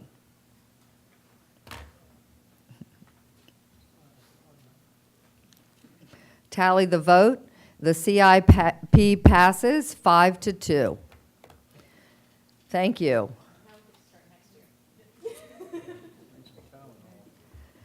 All right, we are moving on to 3 new business items. The first one is County Administration discuss establishing a committee to assist with redistricting. Madam Chair, Fred Presley is going to provide an overview of this issue. All right. Mr. Presley. Madam Chair, members of the board, Fred Presley, Deputy County Administrator. As you all know, the General Registrar, Greg Riddle-Moser, has sent a letter to the chairman asking that the board take action to prepare for the upcoming expected redistricting that will be required as a part of the release of the new U.S. Census. Mr. Riddle-Moser believes that the fast pace of growth in Stafford that we've seen over the recent years since the last census has created some very unique challenges, and that we will be required to do a fair amount of advanced planning, budgeting, preparation for the new polling locations, where those will be, all those types of things that if we wait until the census is released, he doesn't believe we'll have enough time to accomplish all those things. So staff has taken a look at Mr. Riddle-Moser's request, and we've also spoken amongst each other about the validity of some of these. We do believe that there is merit to having key staff, and we believe there should be members of the planning office, members of GIS, Commissioner of Revenue's office, the county attorney's office, as well as administration and the registrar's office, to sit down, take a comprehensive look at what he's proposing, but also what the reality of the situation is, where the growth has been, what we might be expecting, and then perhaps report back to the CEDC as a committee to make recommendations on how we might take further steps if warranted, because there's a lot of recommendations in Mr. Riddle-Moser's letter, but we're not ready to endorse all of those. But I think taking a comprehensive look at it with key staff does make sense at this time and does have merit. But I'd be happy to answer any questions you might have. Does anybody have any questions for Mr. Presley? Okay. All right. Thank you. Thank you. All right. So this item is up for discussion. If the board has an idea of how you would like to move forward with this, we need to discuss it. It would come back at the July 10th meeting. Madam Chair, I might just say that it seems that the issue is whether the board would like to proceed with some staff proactive work on this at this time as a beginning phase, or whether you think a committee should also be formed to work with staff in doing some of that proactive work. Our thoughts at this point are, if the staff were to do that analysis and come back to the board, you at a later time could give direction on the other part of the process. But it's certainly up to the board in terms of how you'd like to proceed. We feel like the data that we'll gather, which will start what the registrar has said, will be pretty insightful to you all in terms of what you do next. And that next step becomes more of the political process, and I don't mean that in the worst way, I mean it in the best way. Right. I think there's a lot of data that we could bring forward that would be helpful even before that. But that's our take on it after reviewing his proposal. Well, and I like your idea of the staff doing the work kind of before everything, but we need to have the board weigh in here. So, Mr. Cohen? I have complete trust that the staff, the ones that, particularly the ones you mentioned, the different bureaus, can bring that information. I trust the idea that staff comes forward with it. All right. Mr. Cavalier? Staff, not a committee. Okay. Agree. Agree? Agree? Mr. Dudenheffer? Okay. All right. Well, So, Madam Chair, we'll work on getting this started over the summer. We'll come back with an update. I don't expect that in the next month or two we're going to have all this done, but obviously we'll come back to you with a plan on how we would proceed. Okay. And keep you up to date as a part of the monthly report. that would be great. All right. Thank you very much. Okay. Item number 22. Fire and Rescue Emergency Services, discuss a policy for volunteer fire and rescue funding formula. Proposed Resolution R 18166. Mr. Cardella. Good afternoon, Madam Chair and other board members. I'm here to discuss a policy, a new policy for the funding of the county's fire and rescue volunteer stations. The purpose of this policy is to ensure that station operating expenses are appropriately managed, that funds are allocated towards training and volunteer service, and that cost centers are identified for capital needs. The proposal before you provides a measure of equity and has control measures in place for tracking and accountability.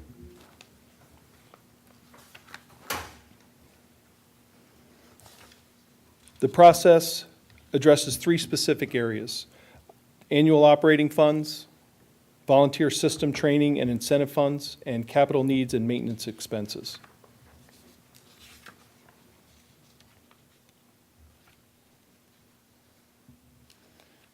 Was the chart on? Did I miss that?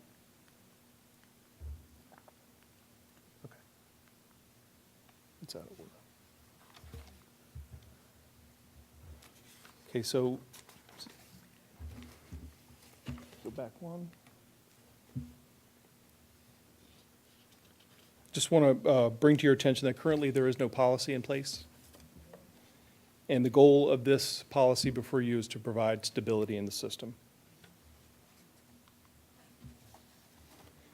Since 2012, the volunteer fire and rescue system has been funded on a performance-based system. It was tied to staffing. And after a review, we know that that didn't work. It didn't do what it was intended to do. The thought was that it would drive staffing numbers up and increase volunteer participation, and that just has not worked.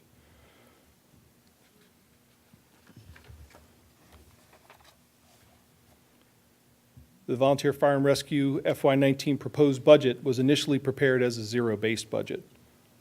It didn't provide for parity across the stations.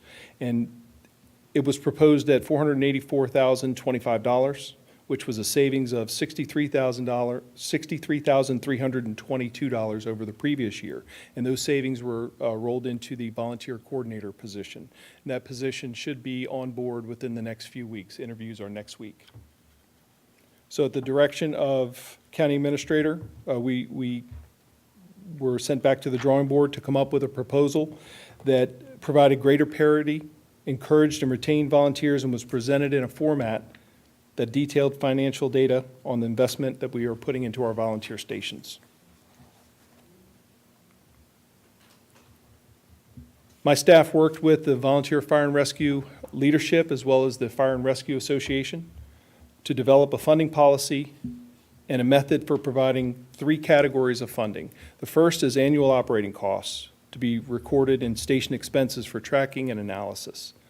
Included in this annual operating costs are utility costs, which were previously tied into the entire Fire and Rescue Department budget. These annual operating costs are what each station actually needs to operate. The second category is volunteer system training and incentives. The third category is one-time funding to ensure the maintenance and repair of facilities. And these are non-capital as well as capital expenses.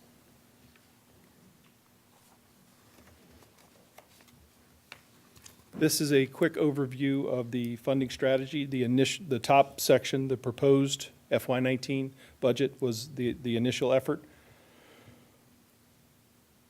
The FY19 in the second chart, the proposed operating expenditures under the draft policy.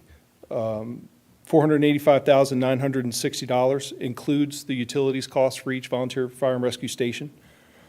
The new system-wide training program of $68,000, that's divided into two categories, EMS training and fire training. The LoSAP program, $20,000. One-time station expenses for maintenance, repairs, and equipment replacement, things like furniture, appliances, computers for the stations, $134,025. And as we spoke about, the volunteer coordinator position at $65,000. That brings the total to $772,985. In addition to that, there's set-aside one-time capital funding. There's $150,000 in the adopted FY19 budget for one-time funding of volunteer station repairs. There's $173,009 in end-of-year unspent operating funds held in fund balance after the FY17 year to meet future capital needs. And there's $330,000 in the proposed FY19 CIP. That totals $653,009.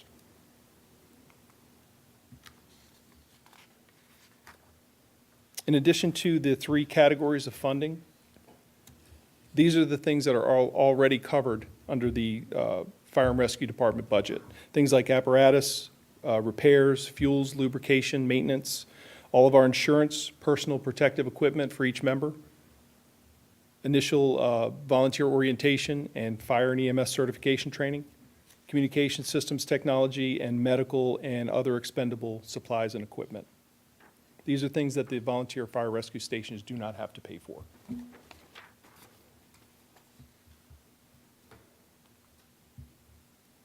Based on the station conditions, we understand that there are significant future capital improvement needs. A facilities assessment is currently underway, and it's expected to be finished later this summer, and that assessment will provide a prioritized ranked list of capital needs. In anticipation of these needs, strategies to fund them have been put into place, and one example is the rollover of the unspent FY17 operating funds.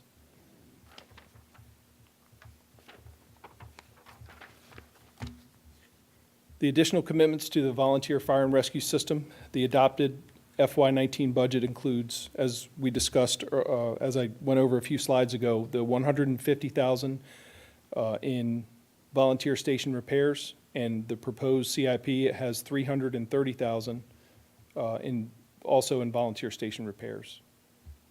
And again, the $173,009 in held in fund balance at the end of FY 2017. And if the CIP is adopted as proposed, these funding sources will provide $653,009 to meet the major capital needs of the system after the prioritized assessment that is expected in a few months.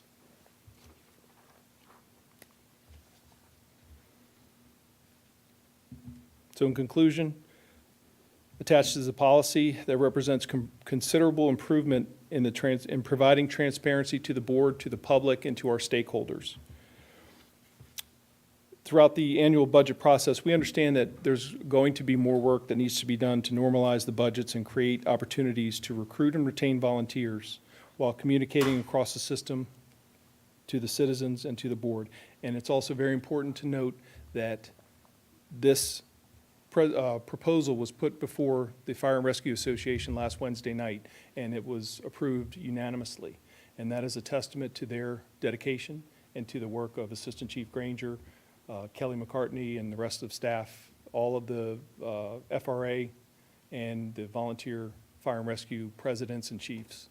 Everyone got together. It's a collaborative effort, and this is the result of that. So. Mr. Cardello, what was the single biggest concern that they had? Obviously, they got through it all if they, approved it unanimously, but if there was any one thing that sticks out in your mind? Change. Change. Change in general. This is a pretty significant change, a departure from anything that's gone on in the past, from what I understand. So that's tough to take sometimes. Right, absolutely. Does anyone have any questions for Mr. Chief Cardello? I'd like to make a motion for R18-166. Madam Chair, the intention here was that this is new business today, and it certainly has been reviewed with you all a lot today. Third time today, I was expediting. Given the your board rules, but we would like to move it to consent agenda since you've had so much discussion of this. If that's the pleasure of the board, we would put it there for the next meeting, July 10th. Okay, great. Thank you. Thank you. All right, our third item on new business is planning and zoning, discuss proposed zoning ordinance and comprehensive plan amendments pertaining to cluster developments. Mr. Harvey. Thank you, Madam Chairman, board members. I'm Jeff Harvey, the Director of Planning and Zoning. Today, staff is here to seek guidance from the Board of Supervisors regarding future public hearing pertaining to what we call Phase 2 of the cluster design standards. As you recall, in March of this year, the board adopted a new map in the county zoning ordinance for where cluster development can occur. The board, in doing so, made a referral to the Planning Commission for what we call Phase 2 and then ultimately Phase 3 of review of the cluster regulations. Phase 2 was a recommendation to the Planning Commission to make adjustments to the zoning ordinance, specifically dealing with what qualifies for open space and how stormwater management facilities and utility easements are counted towards required open space.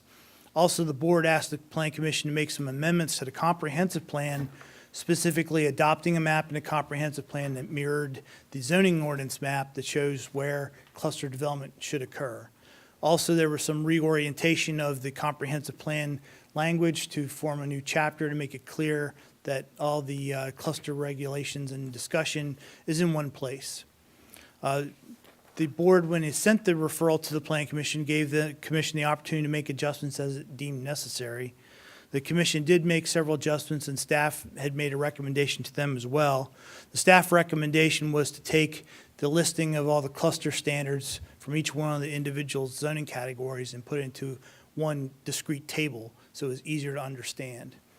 The Planning Commission did that and accepted that change, and then further made some recommendations with regard to the standards for some of the cluster regulations for the A1 agricultural and R1 suburban residential zones, specifically recommending some larger setbacks, larger lot sizes, and larger open space requirements. The larger open space requirements and larger lot size would apply to the R1 zone. Staff did an analysis based on the Planning Commission's direction and felt that what the commission asked for as far as increases from 30% to 40% for the open space and 8,000 square feet for the smallest lot size to 8,600 square feet could mathematically work. But since that time, in abundance of caution, staff believes that there may be a need to have further notification if the board wanted to move forward with that part of the amendment, specifically because there may be some odd configured parcel that there could be a loss of density in an extreme case, and that would cause a problem for notice if we didn't send notice out to the affected property owners. So staff is seeking the guidance from the Board of Supervisors regarding a public hearing on these matters.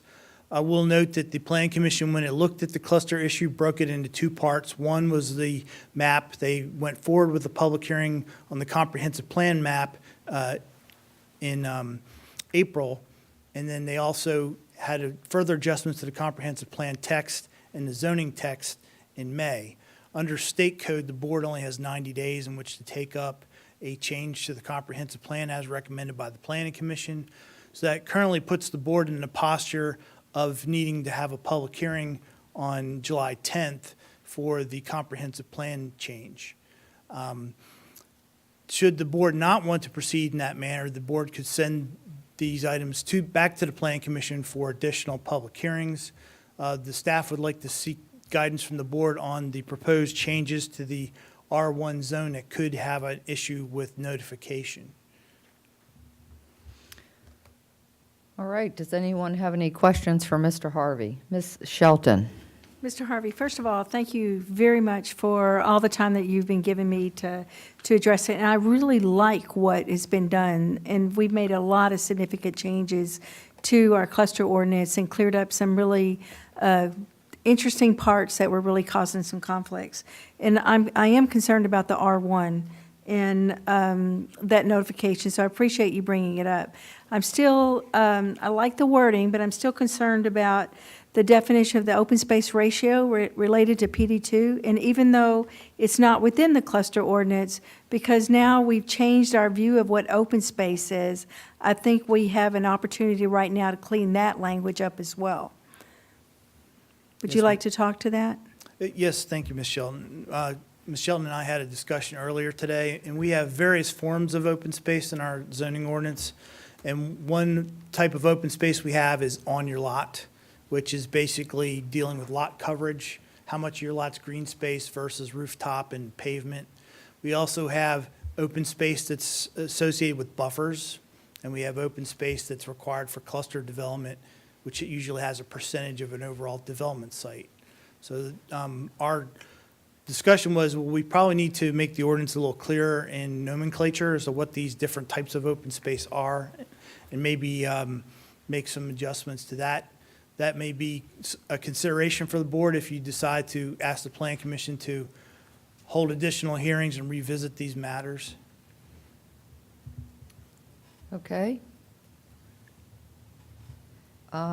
So, given that we have this 90-day time period and we only have one meeting in July, go ahead, Mr. Foley.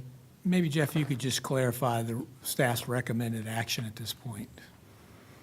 Well, the staff's recommended action is to consider whether or not to proceed with the public hearing for July 10th. If the board was to do that, the board would need to remove the changes that the Plan Commission recommended for the R1 zone, specifically the lot size and the open space ratio.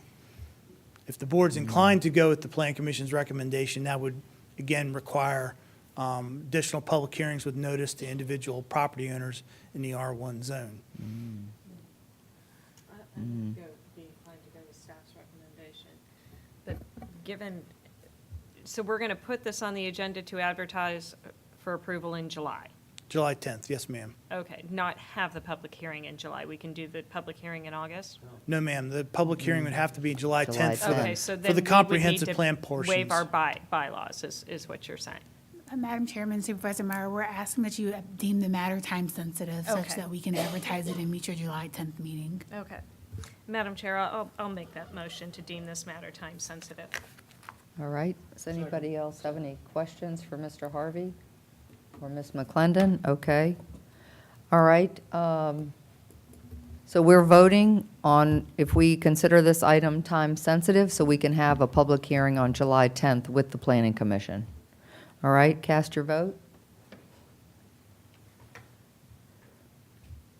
Tally the vote. Okay, that motion passes 6-1. Madam Chair, I just want to check. I'm seeing, very rarely do I see Mike Zuraff actually make a face and Mr. Harvey make a face. But you said a public hearing with the Planning Commission, and then they sort of grimace. So I just want to make sure that, I don't think we need them, do we? Mr. Cohen, Madam Chairman, this would be a public hearing with the board, amongst the board.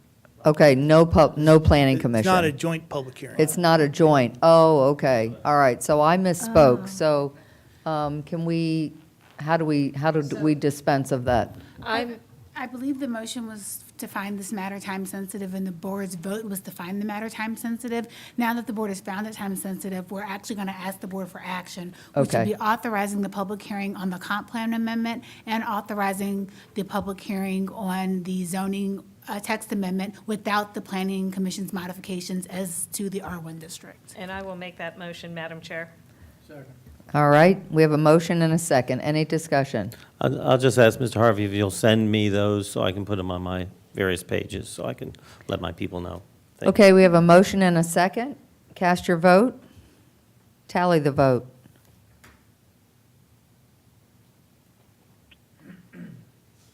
That motion passes 6-1.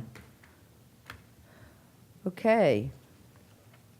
Mr. Snellings, could you please read us into closed session? Authorization, resolution to authorize closed meeting, whereas the board desires to hold a closed meeting for one, consultation with legal counsel and briefings by staff members pertaining to probable litigation where such consultation or briefing and open meeting would adversely affect the negotiating and litigating posture of the board.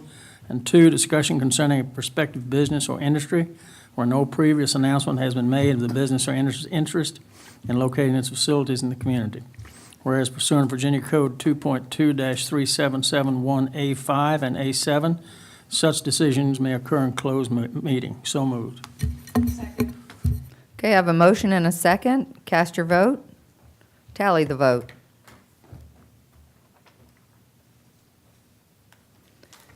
Board is now in closed session.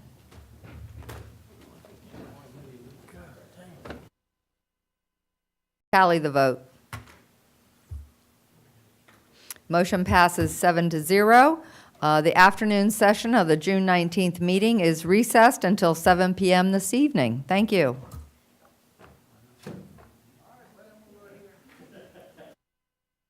Is hereby called to order. This evening, Supervisor Tom Cohen is going to do our invocation, and Supervisor Maurer is going to lead us in the Pledge of Allegiance. Please stand. Lord, we thank you for our many blessings. We thank you for being in this country where we have an input into decision-making. Please lead us through good example and to work together to come up with what is best for our community. Please watch over the police, fire, rescue, and other services, particularly those members of the armed forces who are in harm's way. We thank you for all our blessings, and as we head to the 4th of July, may we continue to appreciate the blessings that our forefathers gave us. Amen. Amen. Allegiance to the flag of the United States of America and to the republic for which it stands, one nation, under God, indivisible, with liberty and justice for all. This evening, I'm pleased to welcome Delegate Bob Thomas back to the board chambers. He used to represent the George Washington District. Delegate Thomas is here tonight to present a proclamation from the General Assembly to the family of Ferris Bellman. Delegate Thomas. Thank you, Chairman Bomke. Thank you, Board, for having me. I've sat in your seat, so I know this time of year the enormous amount of time it takes to do your job, and I was listening a little bit to the decisions you're pondering right now, so I miss you, but I'm glad it's you guys and not me. I think my predecessor says the same thing. He's glad it's me and not him. So. Thank you. Thank you. If I could get the Bellman family up here, I think that would be appropriate.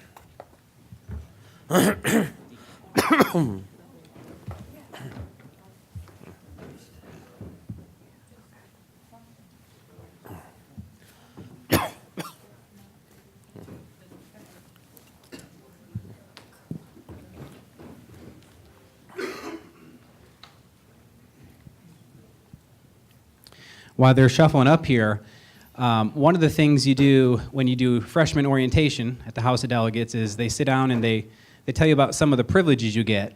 And one of the things you get to do is you have the opportunity to present to the House and the Senate commending resolutions and memorial resolutions. And they ask that memorial resolutions be limited to Virginians of significance to their community. And as I was sitting listening to the presentation, one name instantly came to mind, and that, of course, was Ferris Bellman. I want to briefly introduce you to someone who's very special to me and to the Commonwealth. Dean Lynch is here. He's the Executive Director of Virginia Association of Counties. I was hoping to be the president of VACO next year, but since I'm not, Mr. Bellman continues to be the only president, I believe, who has represented Stafford County. So that mantle of honor will continue to be his, but I want to let Dean say something on behalf of VACO. Just wanted to quickly say that it's a pleasure to be here and to honor Mr. Bellman. Just knowing that the contributions he made to all Virginia counties is great, whether they be urban, suburban, or rural. He really made a difference. He was a great leader. He was very businesslike. He was very fair. And we knew Ferris very well, and he served within our VACO Executive Committee for a number of years. And just thank you for being here. And I have a little letter here that we sent to the family and just recognize the great work that he did for the association and for all Virginia counties. Thank you for sharing him with us. Thank you, Board, Stafford, for sharing him with us also. One thing that was very special about Ferris Bellman was not only the many accomplishments you'll hear me read here in a moment, but it was he took the time to develop deep relationships with people. Right after I got elected, before I ever had a clue what I got myself into, Ferris invited me to take a ride in the Jeep. And it's a day I'll never forget.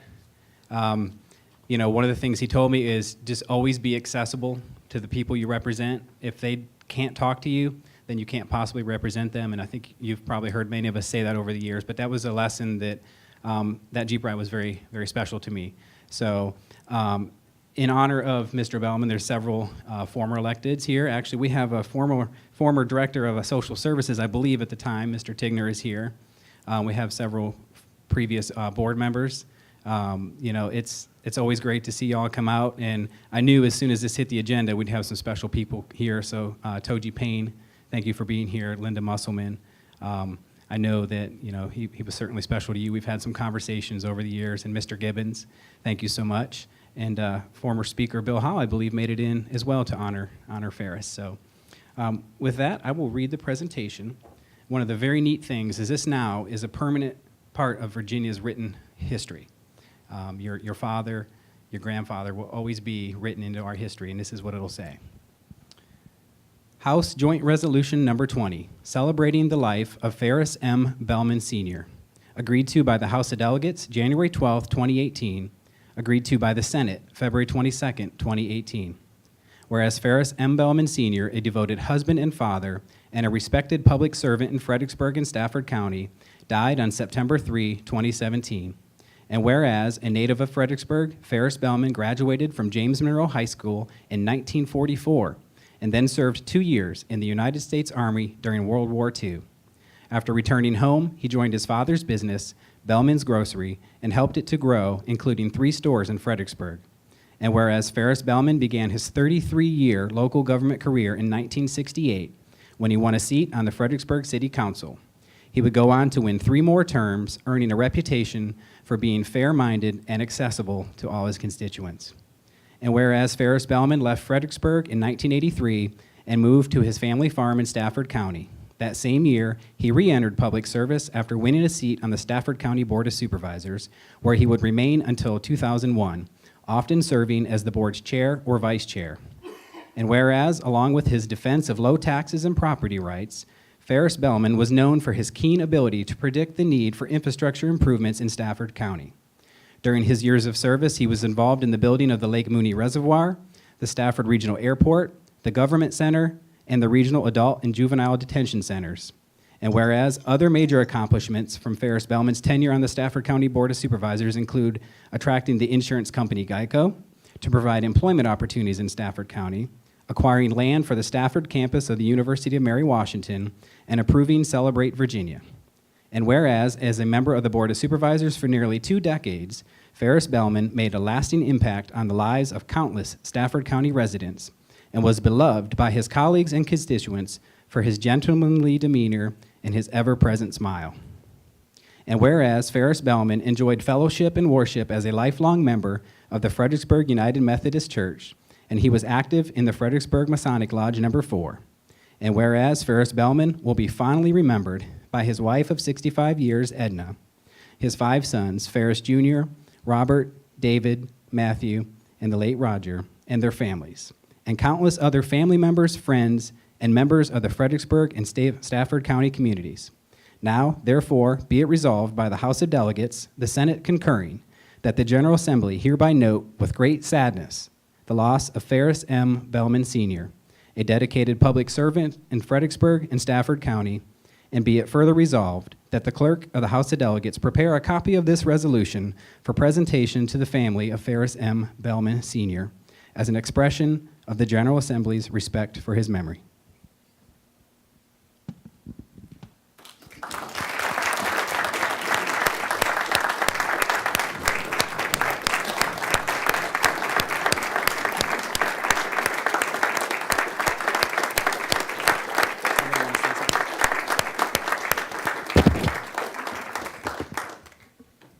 Well, thank you very much for the honor. It's very special.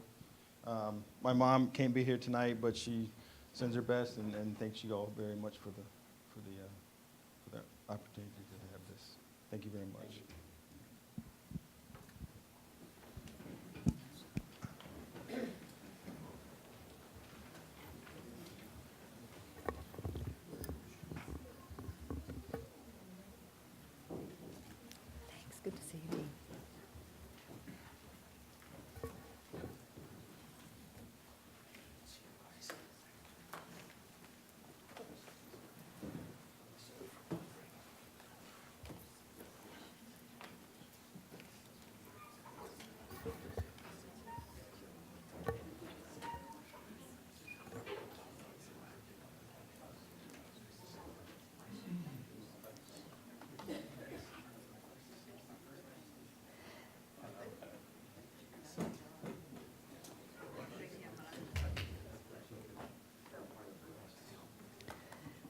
Next, I am delighted to present a proclamation recognizing the Boots program.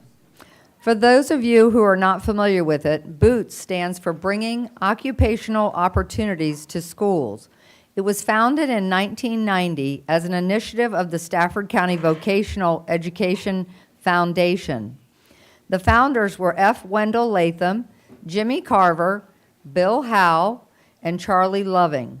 The current teachers are Dan Harding, Jack Hofstickler, Robert Jett, I know him as Bobby Jett, and Robert Phipps. The program's outcome is to successfully train students in construction, design, and in the fields of carpentry, electricity, masonry, and drafting. Each student is prepared to enter the workforce and further their education and experience in a related field. Since the program's inception, more than 1,900 students have participated. 24 homes have been built and sold. Number 25 is currently under construction, and number 26 is in the design phase. Number 25 is across the street from the Weiss grocery store on Deacon Road. Proceeds from the home sales are reinvested in the program and used to fund $100,000 in scholarships. More than 40 community partners have assisted by providing materials and services, including Stafford County's Department of Public Works. May I now please have Mr. Latham, Bill Howe, Bobby Jett, Mr. Phipps, if you all could all please come forward.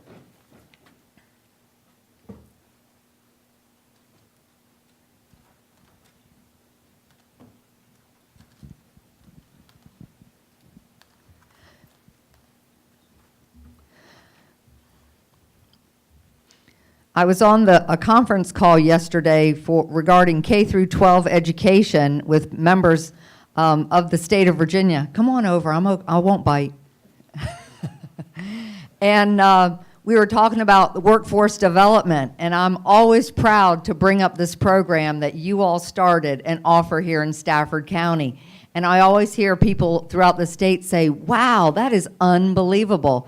So I'm just trying to plant that little seed in their community because they all find it really a phenomenal program. So with that, I'm going to read this proclamation. A proclamation commending and recognizing Project Boots for its continuing excellence in preparation of students for employment in the construction industry. Whereas Project Boots, bringing occupational opportunities to schools, was founded in 1990 as an initiative of the Stafford County Vocational Education Foundation. And whereas the purpose of the program is to develop the trade skills and experience of Stafford County students through the design and construction of a single-family residence. And whereas since its founding, the students have constructed and sold 24 homes, house number 25 currently under construction, and number 26 in the design phase. Whereas the profits from the home sales have been reinvested in the program and have helped to fund more than $100,000 in scholarships. Whereas more than 40 contractors and suppliers from the community have donated materials and services to assist with the success of the program. Whereas Stafford County government, a partner in the program along with its Department of Public Works, assists students with the permit process and provides feedback on the process of submitted applications. Whereas more than 1,900 students have participated in this program since its inception. Now therefore be it proclaimed by the Stafford County Board of Supervisors on this 19th day of June 2018 that it be and hereby does recognize and commend Project Boots for its outstanding contributions in training Stafford County students for jobs in the construction industry. Wow. That is great. Would you like to make some comments? I know you've been such an integral part of this program for so long. Well, the paperwork started in 1988, and after we received approval from IRS and the State Corporation Commission, we took off on our projects. I had the pleasure of working with 20 homes that were constructed with these teachers and the students. And it means a lot to me to see them building homes in the community instead of tearing things down. So it kept students busy. It gave them the opportunity to learn a trade under the supervision of their teachers, and without these teachers, it would not be possible. So I thank all the teachers that participated. Absolutely.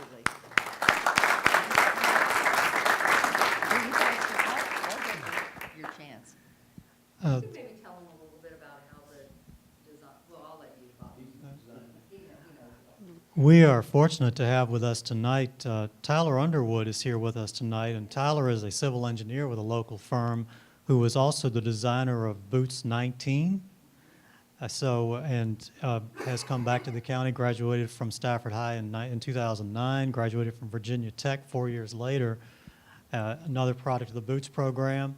Our electricity teacher, Jack Huffstickler, went through 3 Boots homes. He graduated from Stafford in 1995. He owns his own electrical company now, and this year came back to teach electricity at Stafford High School. So the program has spawned quite a few who have either returned to the program. I was mistakenly identified as one of the founders. I'm not in such august company. But however, my students have drawn all of the houses since the very first one. I've been very honored and privileged to be a part of every single house since Boots 1 was completed in 1991. We started with a Lowe's floor plan that Mr. Latham brought to us, and we drew it on the drawing board. That gives you an idea of how old it was. No CAD, no computers at the time. Nowadays, the students design the home with the latest in 3D drafting software. We can even 3D print a model or pieces of the home or the entire home. So it's come a long, long way since 1991, and I'm honored to have been a part of the program for so long, and very honored to have worked with these folks for as long as I have.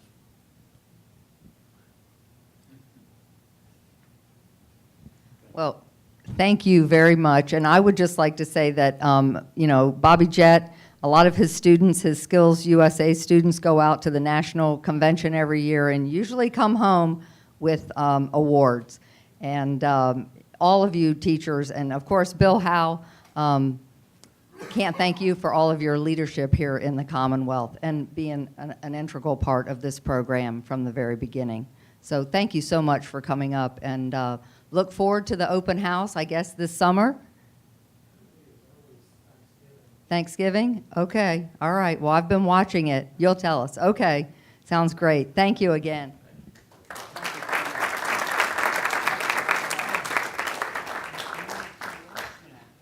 Thank you. Thanks so much for everything you guys have done.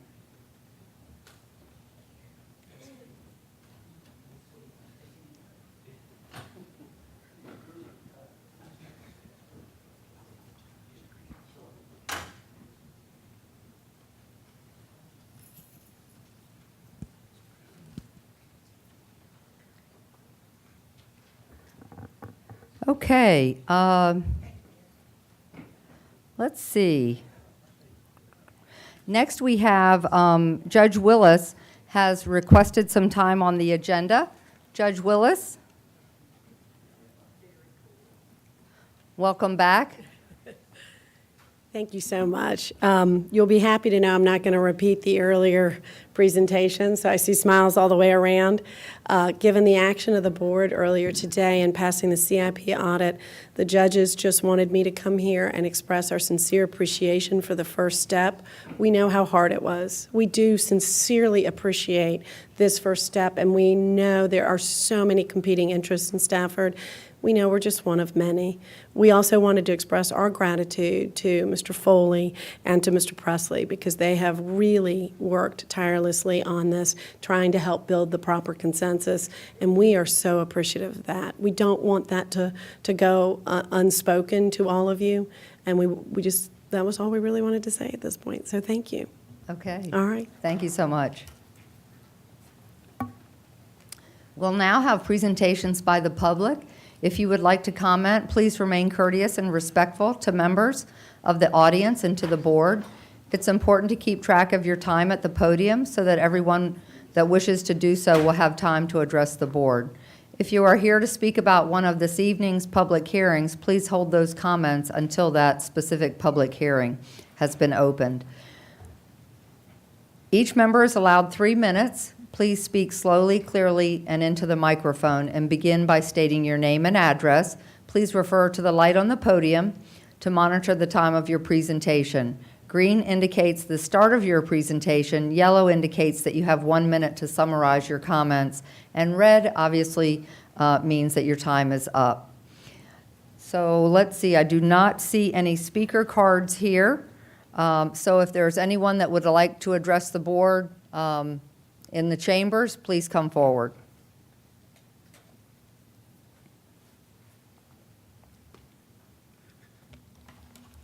I need you not to start this 3 minutes for about 2 minutes. Is that okay? No, it's not. Okay.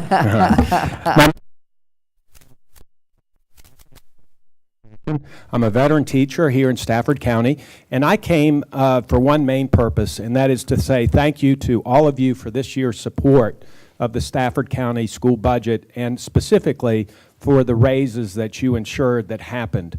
I have a lot of things to say, so my 3 minutes, I'm probably not going to get them all done. Bill Howe spoke in my classroom at Drew Middle School more than 30 years ago for 2 years, so I got to see Bill. Robert Bellman was many of his kids went through Drew Middle School, and I got to know Robert at the school board and so on. And then Bobby Jett, and I got to see, since 1988, the Boots projects and the first house that they went through. So it's just amazing what's happened in the county and all the things this school system does to provide, and all you all do, and the county. What I want to talk about real quick as I can, is my son graduated from Brook Point this Saturday. I'm sure a lot of you were at the graduation ceremonies. It was absolutely beautiful, as well as I'm sure the 4 other high schools. Absolutely gorgeous. There were some things that stood out to me, one of which is the diversity of this county. As they called out the names of student graduates, we really have to realize that this county has changed so much in those 30 years that I've been here plus, and that this is a great thing. But we have to invest for the new county that we have. It has grown so fast, and there is no turning back. There's just absolutely no turning back, and that's a good thing, but it presents a lot of challenges for us. So I just wanted to make sure that you know how much we appreciate what you all did this year working with the Stafford Education Association. We want you to include us again next year in a collaborative effort. You listen to us. You ask our opinions. You went to the level of the teachers and the groundwork where the workers are doing their jobs, and they know what is best for the students and for the children of the county. And the product is that graduation. Just unbelievable, the products that we're putting out there in Stafford, and we have to reinvest in that. It's worthwhile. It is this county. But this county is also, 300 years old or so. So this is the new Stafford County. And the teachers have to work with a diverse population, and we're doing the best we can, but we need as much of your support as possible. So I want to say thank you so much for what you all did this year, working with Stafford Education for the teachers, because it is going to make a difference. It is going to keep some teachers from leaving. Not all, but some. And we need to reinvest in those teachers that stay here. The ones that have left, they're not coming back, and they were here for a little while, but the ones that are staying, the administrators, central office, those are the ones we need to keep because they are vested interest in this county. And I've stayed here, and I love this county, and I know you do too. Thank you so much for what you've done this year. Thank you. Thank you, Mr. Hayes. Would anyone else like to address the board?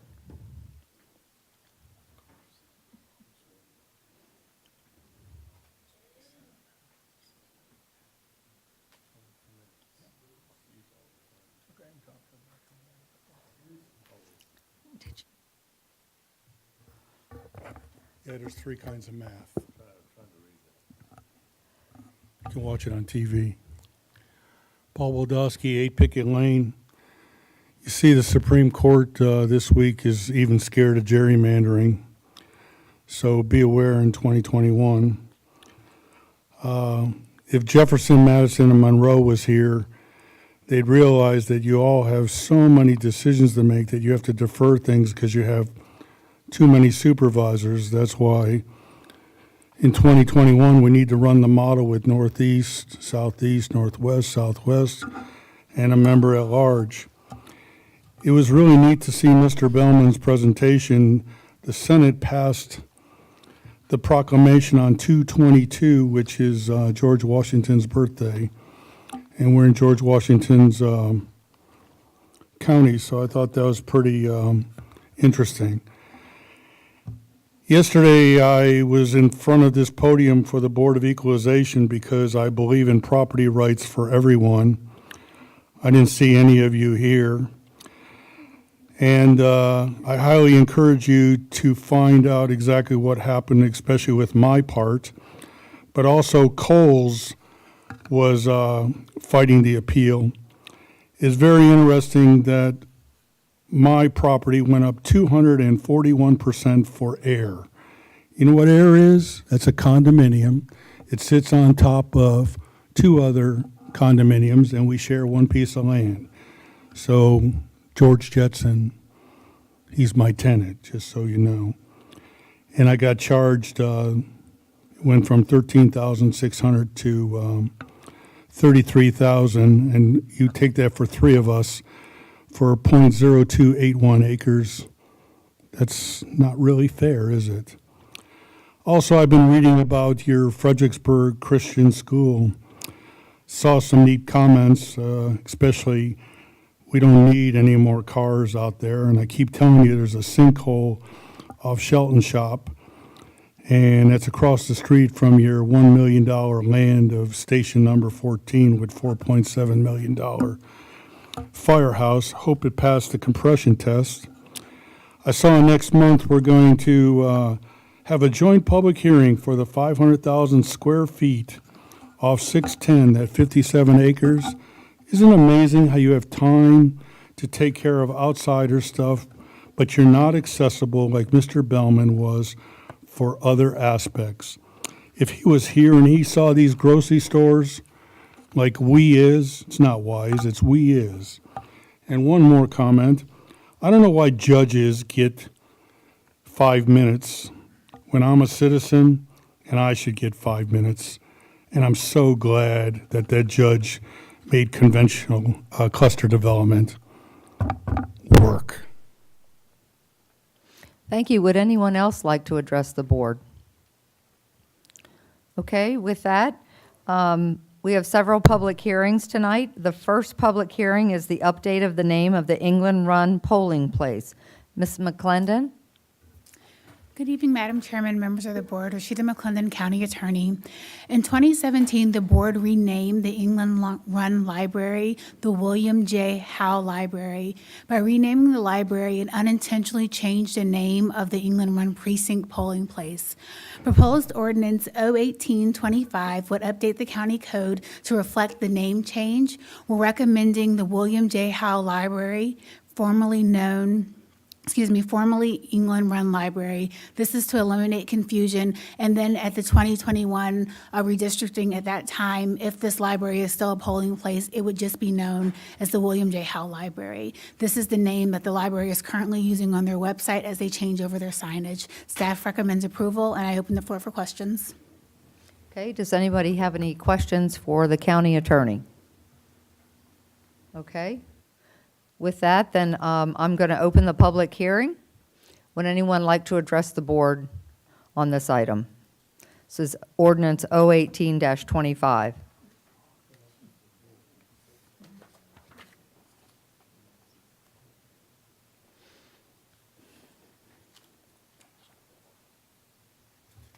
Paul Waldowski, 8 Pickett Lane.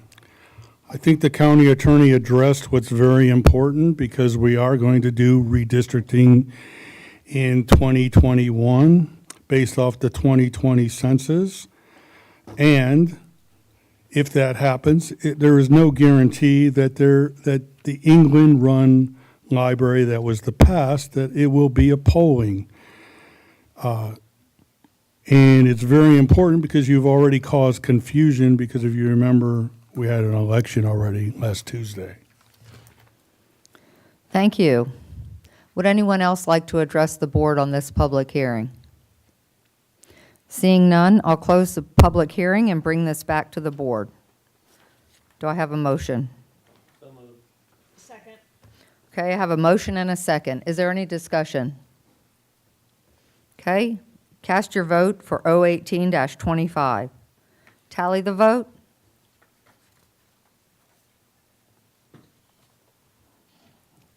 Motion passes unanimously. The next public hearing is to consider rezoning .2 acres from R1 to B2 for a fast food restaurant with a drive-through. This public hearing and the next one, consideration, which is a consideration of a conditional use permit for the drive-through facility, is in the Highway Corridor Overlay District. They will be heard concurrently, but following the public hearing, each item will be voted on separately. Mr. Harvey. Thank you, Madam Chairman, board members. I'm Jeff Harvey, the Director of Planning and Zoning. May I have the computer, please? As the chairman said, this is a rezoning and conditional use permit for a proposed Dunkin' Donuts store to be located on Route 17. The property is to be rezoned as .2 acres. It's proposed for B2 urban commercial zoning. It currently has an existing dwelling on it. And the conditional use permit would be for a total of .83 acres for that parcel as well as an adjacent property. The current zoning districts on the properties are combined R1 suburban residential, B2 urban commercial, and Highway Corridor Overlay District. Mr. Samer Shalaby of Development Consulting Services is the applicant agent, and this is located in the George Washington Election District. This is the zoning map that shows the overall area. The parcels are highlighted in red. As you can see from the site location, it's located near the intersection of Solomon Drive and Lendell Lane between Warrenton Road and Melchers Drive. The surrounding properties are a mixture of B2 urban commercial and R1 suburban residential. This is an area that's somewhat in transition. You see a number of older homes in that area that were built in the 1950s and 1960s, and you can see some commercial developments that started to occur in that corridor. The comprehensive plan recommends this area for mixed-use development. Proposed commercial uses that are subject to this application would be compatible with that land use designation. Staff will note that there are two previous proposals on the B2 zone portion of the property. One proposal was for auto service facility, and a second proposal was for a used car lot. This proposed application would nullify those two previous proposals.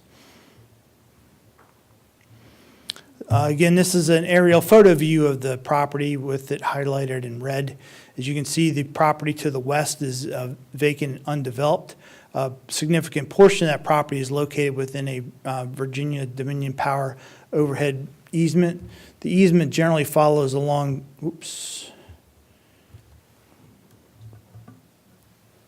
the pen's not working? Okay. The easement generally follows and cuts the larger parcel in half. And that area that's underneath the easement is not eligible for any building construction, but could be used for parking and travel lanes. This is another image of street side view of the property showing the existing dwelling that's on the smaller parcel. This is the generalized development plan that was submitted with the application. It's been modified a number of times based on input that we've received from VDOT, as well as testimony at the Planning Commission public hearings. It proposes a shared entrance onto Warrenton Road that would be shared with the existing Arby's restaurant. Staff will note that a portion of the entrance is currently located on the subject site that serves the Arby's restaurant. The proposal here is to have a shared entrance where the traffic would split. The incoming traffic to the Arby's would go to the left, whereas the Dunkin' Donuts traffic would go to the right. And in any use within using either access points could come back through and exit onto Route 17 at this location. There'd also be shared access to the rear out to Melchers Drive. The overall orientation of the site has the 1,400 square foot building located further to the east and north on the property. And the drive-through lanes would be designed and oriented so that they would minimize any roadside glare with the alignment. This is a more zoomed-in view. It shows the drive-through lanes with the stacking. You can see the cars in the image on the drive-through lane itself. The menu board would be located towards the end of the building, closer to the east, and then the pickup would be to the north. The green area is where the proposed landscaping and buffering would be located. Adjacent residential zone properties would have a combination of fencing and landscaping that's proposed.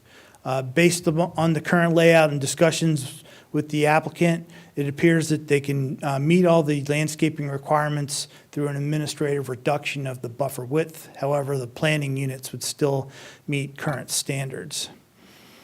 As you can maybe tell from this diagram, the shared entrance will require some modifications on the Arby's parking lot, and it shows that the parking spaces are going to be restriped. There'd be a small landscape strip in between the drive aisle on the Dunkin' Donuts site and the existing parking area at the Arby's property. Part of the VDOT review for this proposal was to look at the entrance, and that was part of the reason why the entrance design, as we saw in the GDP, came about. The VDOT has done a safety corridor project, which included Route 17, and it's known as STARS. It was a study that's currently not funded. However, it identifies future improvements. In this location, there would be a raised median. So anybody that would be coming eastbound or southbound on Route 17 that wanted to come into the site would have to either come in through Solomon Drive or do a U-turn at that median break in between the yellow median that's going to be a raised median and the paint stripe, which you can kind of see off to the right of the image. The applicant provided some architectural renderings, and based on staff comment, made some additional changes. Staff believes that these renderings do meet the neighborhood design guidelines within our comprehensive plan for building materials, having multiple roof lines, and also general architectural variation within the elevations. We would note, however, the county has had a Falmouth area plan which recommends more colonial type architecture that may fit better into Falmouth. But when you look at the surrounding uses, staff believes overall this architectural design is compatible with what's out in that general vicinity currently, with a nearby 7-Eleven, the Arby's store, as well as some other commercial uses. The proffers with regard to this case include dedication of right-of-way along Route 17 to accommodate future widening based on our recommendations in our comprehensive plan. Construction of a right turn lane and raised median on Warrenton Road, so they'll be building part of the recommended improvements from the STARS program. It would require consolidation of the parcels, submission of a demolition plan for the existing home, and the rezoned parcel would not have direct access to Route 17. It would have to use the interparcel connections and drive aisles as shown on the generalized development plan. The proffers also require adherence to the architectural rendering and limitation on hours of operation to try to minimize potential concerns with nearby residences. The conditions of the conditional use permit would stipulate conformance with a generalized development plan for future development, stipulate that there would be no tractor-trailer deliveries for this business. That was one of the discussion items with the Planning Commission, concern about where tractor-trailers would park. The Planning Commission was concerned about the possibility of delivery vehicles wanting to park on the Arby's site to access the Dunkin' Donuts. This condition would Mr. Harvey? Yes, ma'am. How do you enforce that? If we had a complaint, we'd see if we can observe a delivery, and if a delivery was with a tractor trailer, then we would notify them that they're in violation of the condition. If we saw that repetitively, we might issue them a notice of violation. Okay, thank you. You're welcome. Also, too, the way the site was configured, if you recall, with the generalized development plan, if there was a tractor trailer to park in the drive aisle to deliver to the Dunkin' Donuts, they would block the travel lane, which would become a problem for traffic backing up onto Route 17. That was another justification for that proposed condition. There's also a condition that speaks to the loudspeaker. Since there are nearby residences, it requires that the speaker have voice modulation in it. So in evening time, when the overall noise level is reduced, that would have a lower level as far as sound attenuation for the loudspeaker. And then any signage that faces the residential area would not be illuminated, and that the dumpster enclosure would be done in a masonry wall similar to that of the primary building. Regarding the overall evaluation of both applications, we believe it's consistent with the comprehensive plan, consistent with the commercial development pattern in that area that's emerging. The project will incorporate some of the recommendations that VDOT has with their STARS project, and the proffers would help minimize traffic flow based on this design of the entrance that was worked out with the county and VDOT and the applicant. The proposed building incorporates many of our recommendations that we have in our comprehensive plan for architectural design along highway corridors. Some of the potential negatives are due to the power line easement, we have to have low-lying vegetation, so that may have some more effects on screening and visuals for the residential uses closer to Melchers Drive. And the building design doesn't fully incorporate some of the recommendations of the Falmouth area plan. And at the Planning Commission's public hearings, they had recommended approval of the both applications, and staff does as well. I'll be happy to answer questions. Questions for Mr. Harvey? I have one. Given that, I've been told that you have many thousands of vehicles per day that are going to be going in and out of a Dunkin' Donuts, where would you recommend, if 40% of the traffic going south is going down to the northern neck, where would somebody with a big truck and a trailer, any kind of a trailer, a boat trailer, where would they park at the Dunkin' Donuts? Can you show that to me on the map, please? Madam Chairman, for someone with a large trailer, there really isn't parking space available on this site to accommodate that. They would have to park somewhere else. Okay, would they be permitted to park back on Melchers Drive? Vehicles are allowed to park along state roads to a certain limitation, provided they're not blocking travel lanes. Let me see if I can get an aerial view that gives you a little bit more feedback. So as you can see from the aerial photo, it doesn't fully zoom out. There are very limited opportunities for tractor trailers to park on either this site or the adjacent RB site, based on the parking, unless they're going to block a parking space, or multiple parking spaces, I should say. Okay. Thank you. You're welcome. Any other questions for Mr. Harvey? No, I'm bothered him enough on it. Okay. All right, thank you. All right, with that, I'm going to open the public hearing. Would anyone like to address the board on this item? Oh, the applicant first. Thank you. Mr. Shalaby. Probably going to skip me. Good evening, Madam Chair and members of Board of Supervisors. My name is Sam Shalaby. I'm with Development Consulting Services, 159 Litchfield Boulevard. I don't want to go through a lot of the stuff that Mr. Harvey went through, but we've been working on this project since September of 2016, trying to get, it is definitely a difficult site because currently most of it is covered by the power line. And we basically added the extra parcel, which is the residential house. We went back after trying quite a bit to develop the site without it, and it was being tight. We went back and added that parcel, which is the existing residence, to be able to give some more room and flexibility. We've met with the county numerous times. We've talked to the Arby's folks. We met with Dominion Power several times because, of course, everybody had certain concerns in that area, and we feel like we're able to accommodate pretty much every concern that we were told. I know that the parking question has come up more than once, and we feel that the parking lot is designed enough to to be able to handle any daily traffic or any daily parking.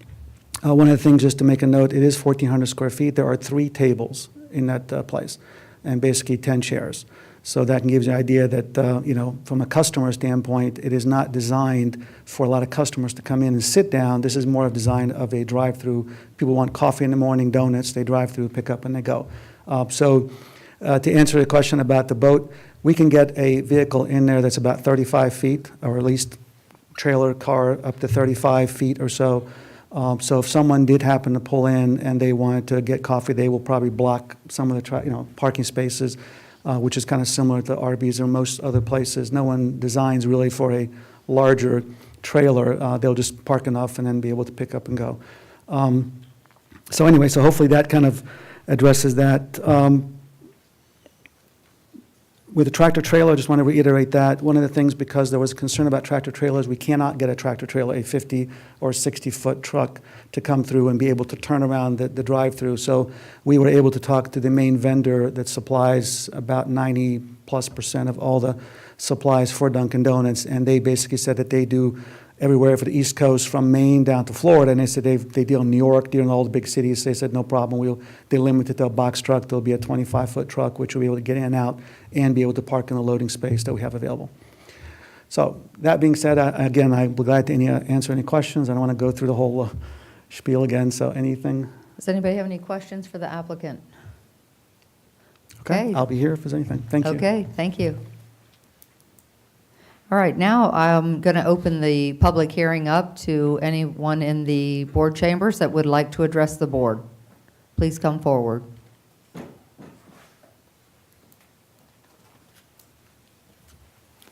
Good evening, Madam Chair and members of the Board of Supervisors. My name is Dan W. Wallace. I'm the owner, and with my family, of the Arby's at 164 Warrington Road in Stafford County. We have been there for 41 years, and sure, my daughter hopes to be there for another 41 years, and hopefully I will before then. But first of all, my biggest concern is parking. We get tons of cars. If you ever in my parking lot, you see boats, you see trailers, and they're coming from the northern neck, going north and south daily, especially this time of year. They're taking up my parking. If somebody pulling a boat wants a donut, only place for them to park is in my parking lot. Unfortunately, we were developed 42 years ago. We don't have joint parking. It was not designed for joint parking. We can't do that. It's bad enough when they come and take up 6 parking spots for my customers. But if I have another business parking in my lots, taking up my spots to run over there to get a donut, no matter how long they stay, that's going to affect me.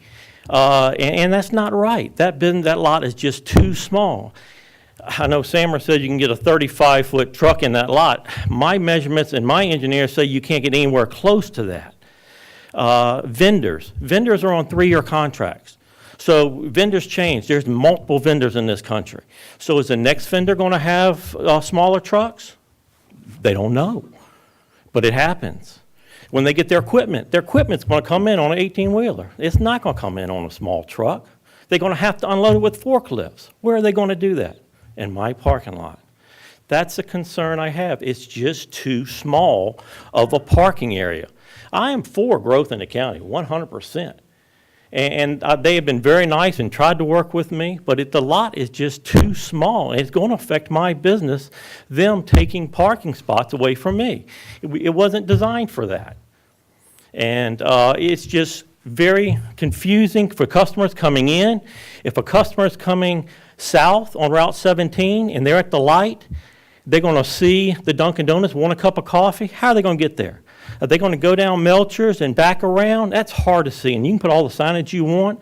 They see it, they can see it cutting through the Arby's parking lot. That's what's going to happen. They're going to cut through my parking lot, no matter what arrows I have and what signs I have, to get to the Dunkin' Donuts. My parking lot is very confusing as it is now.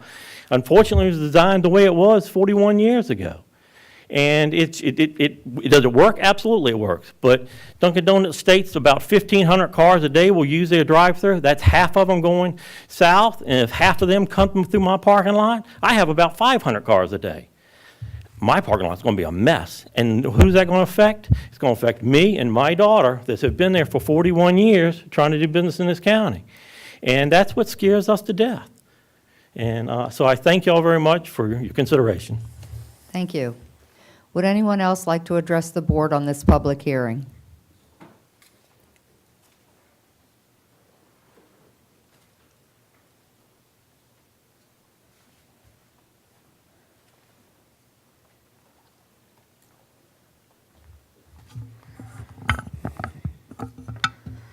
Paul Waldowski, 8 Picket Lane. Number one priority is safety. If you're going to let someone do a U-turn on US 17, that's a no-no. You need to go out there. Falmouth, 1726, I keep on bringing it up to you. There were no donuts in 1726. And I don't see no architectural aspects. There is no space there. They have a traffic light. And 41 years ago, Arby's didn't get a CUP. Conditional use permits are favoritism. If you issue this CUP, you're favoring this business. 7-Eleven was put in there. It didn't get no CUP. So even though they went and bought another parcel and they're going to knock down an old house, well, congratulations. You're going to clean up part of the US 17 corridor. If you look at what he said, you're going to go down Warrenton Road and you're heading, it's not even south because Route 1 goes south, so you're heading east. And you're going to make a U-turn back into Arby's. And maybe I can make this suggestion to Arby's. I was at the Mason-Dixon restaurant yesterday in Fredericksburg, next to Carl's. And maybe you want to put some kind of gating so you can stop and protect your land. Because, as I said earlier today, if you don't protect your property rights, we don't have Ferris Bellman on the board anymore. We got people up here who want to fight judges and do other aspects. Thank you. Would anyone else like to address the board? Okay. Would the applicant like to address any of the public comments?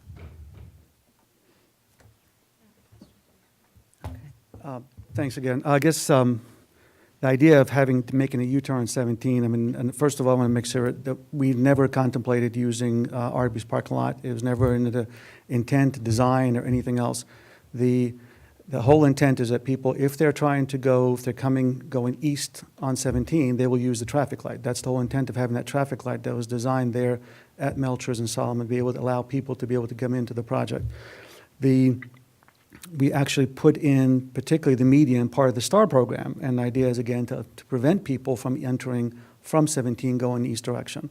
So I don't think, is it impossible that someone might not do it? Well, we've all seen crazy things here and there. Someone's probably going to do it once, they won't do it again.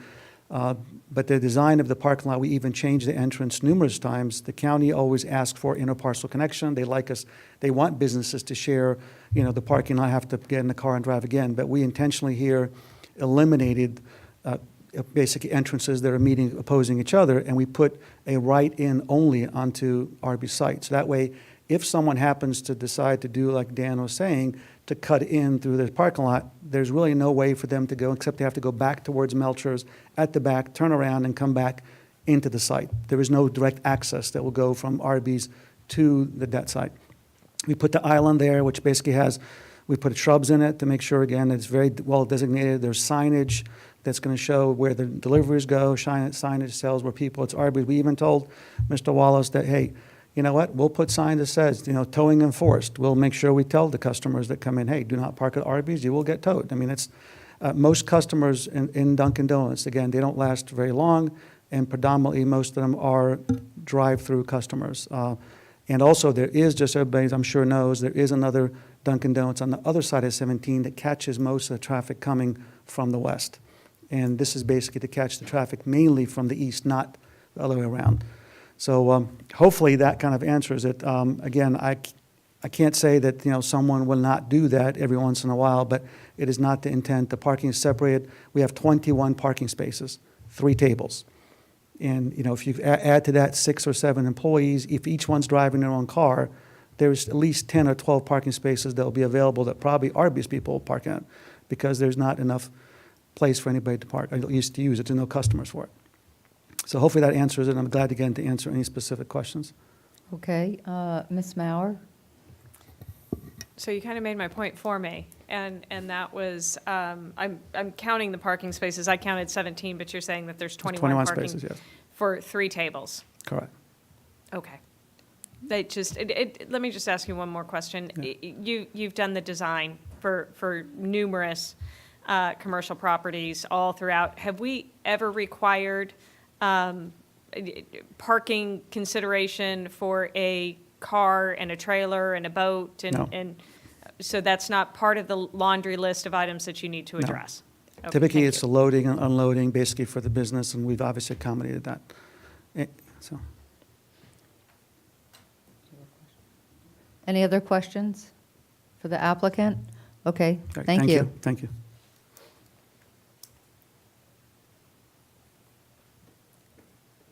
No, okay, so I'm going to close the public hearing and bring this back to the board, and this is in Mr. Cohen's district. Thank you, Madam Chair. I started looking and dealing with this back when I was on the Planning Commission.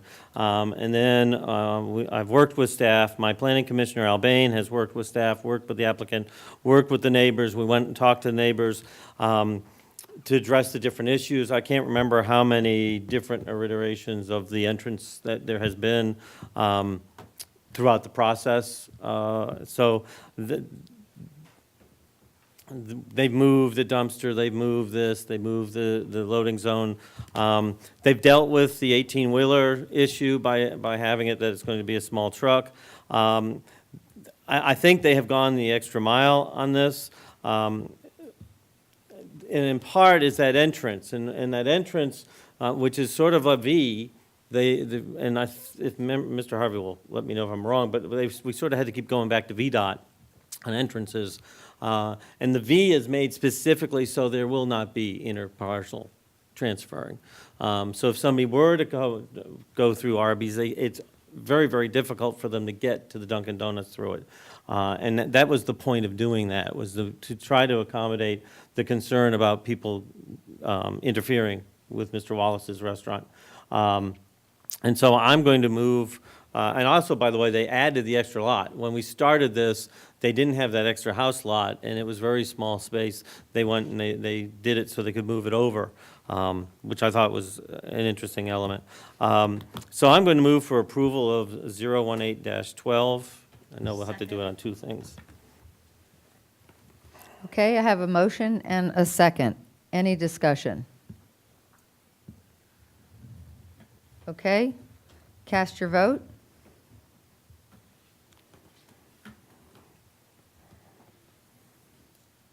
Motion passes unanimously. Okay, with that, we'll go on to proposed resolution R 18-35. And Madam Chair, I'll move for approval of that as well. I'll just remind, I don't know if Mr. Shalaby was here during our wonderful discussions about a car dealership on Derrick Lane, where there were perpetual problems with neighbors, and it ended up causing an issue. So as it moves forward, you probably want to make sure that you keep monitoring to make sure that there certainly are not people going into Mr. Wallace's parking to mess up his lot, to ruin his parking lot, so he has to repave it and whatnot, and certainly on the attitude about the 18-wheelers. So looking at that, it'd be a good lesson learned to be a good neighbor. But I'll move for our 18-35. Okay. We have a motion and a second. Any discussion? Okay, I would just like to say I am concerned about the traffic's ability to pull in and out of there, just because everybody that goes to the Northern Neck, a lot of those people have boats. Not all of them. A lot of them dock their boats down there. I'm going to support this, but I do have concerns about the Dunkin' Donuts traffic parking over at the Arby's. And I hope that you both as tenants can work that out without having to call tow companies. So I hear Mr. Wallace's concerns, and I believe that they're valid.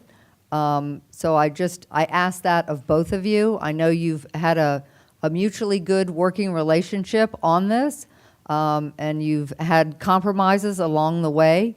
And so I would just like to say that continue to work together and address each other's concerns as this project moves forward.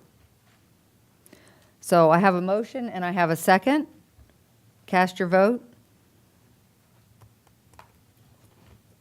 Motion passes unanimously. Okay, with that, we are moving on to item number 27. The next public hearing considers amending the county code to permit submission of electronic plans by developers. Mr. Harvey. Thank you, Madam Chairman. This would be an amendment to both the subdivision and zoning codes to essentially keep up with the times. The county is moving towards electronic plan review and giving the option for developers and engineers to not submit paper plans anymore. This is where we see the industry going. We're a little bit ahead of the curve, but our current code does require paper, and it does stipulate certain size that the sheets of paper have to be, things of that nature. This amendment would allow the opportunity for someone to file an application electronically on a format that the county stipulates. It also would clarify some terminology that's in the code today regarding on-site soil evaluators and make it consistent with the current health department designation for those professionals. And it would streamline our TRC process, where the TRC meeting would be at the request of either the applicant, the board member, or planning commissioner or staff. Currently, right now, the way the code reads is that it's mandatory participation by the applicant, the staff, and a planning commissioner. I'll be happy to answer any questions. Any questions for Mr. Harvey? Mr. Snellings? Mr. Harvey, will these plans be available for the public? Yes, sir. We can certainly well, number one, we're required to make them available to the public because anything we have in our possession is a public document. Some of which may have to be, they'll need to request us to be able to provide them to them. These documents, when they exist in electronic format, will have the document in multiple plan sheets, and it'll also show the markups that the county has. So the public will be able to see the county's comments, not only in text form, but in a markup form. I guess my concern is when you say you're going to literally do away with TRC unless someone requests it, that takes it totally out of the public view. Not that the public can go in and make comments, but at least they can attend. That's a concern. If I can be assured that this is going to be, if I'm John Q. Public and I want to look at plans on Truslow Road for a development, can I go on the website and pull that up, or we'll have to go through different avenues to do that? Mr. Snellings, they would either have to come into our office like they currently do and ask to see the plans, or request that we email them a copy of the plans, and we currently do that as well. Mr. Harvey, how many people, like over the last year, do you think come to, just an estimate, come to TRC meetings? Madam Chairman, they typically are not attended by the average citizen. We may have an occasional one. Mm-hmm. For the most part, it's a technical staff discussion with an Right. engineer. So there's no discussion at that level as to whether the project will or will not happen. Right. Because the zoning has already been determined. Correct. Okay. All right. If there are no other questions for Mr. Harvey? Oh, Mr. Snelling. I guess my real concern is not necessarily with those developments that are rezoned. It's with the by right. You said that board members, being us, can request a TRC on any project. Is that correct? Yes, sir. Okay, thank you. Ms. Mauer? Typically, when an application is filed, it's been my experience that, I mean, you list any new applications or new developments online. Is that correct? Yes, Ms. Mauer, we have on our webpage a listing of all the recent filings. It Okay. generally tallies up for about 2 months, and then they come off the list. But we also send out email notifications to the boards and planning commission members about filings in their district, whether it's a by right subdivision or a rezoning or conditional use permit. We've also had some discussions at the staff level to redo the information that we provided in the board's monthly report and have a similar dashboard of things that have been approved so the public can see that as well. Because there usually is a long lag time between a submittal and an approval. That's a good idea. I would appreciate that change. Okay, I think that's it. Thank you, Mr. Harvey. You're welcome. Okay, I'm now going to open the public hearing on this item. This is proposed ordinance 018-19. Would anyone from the public like to address the board?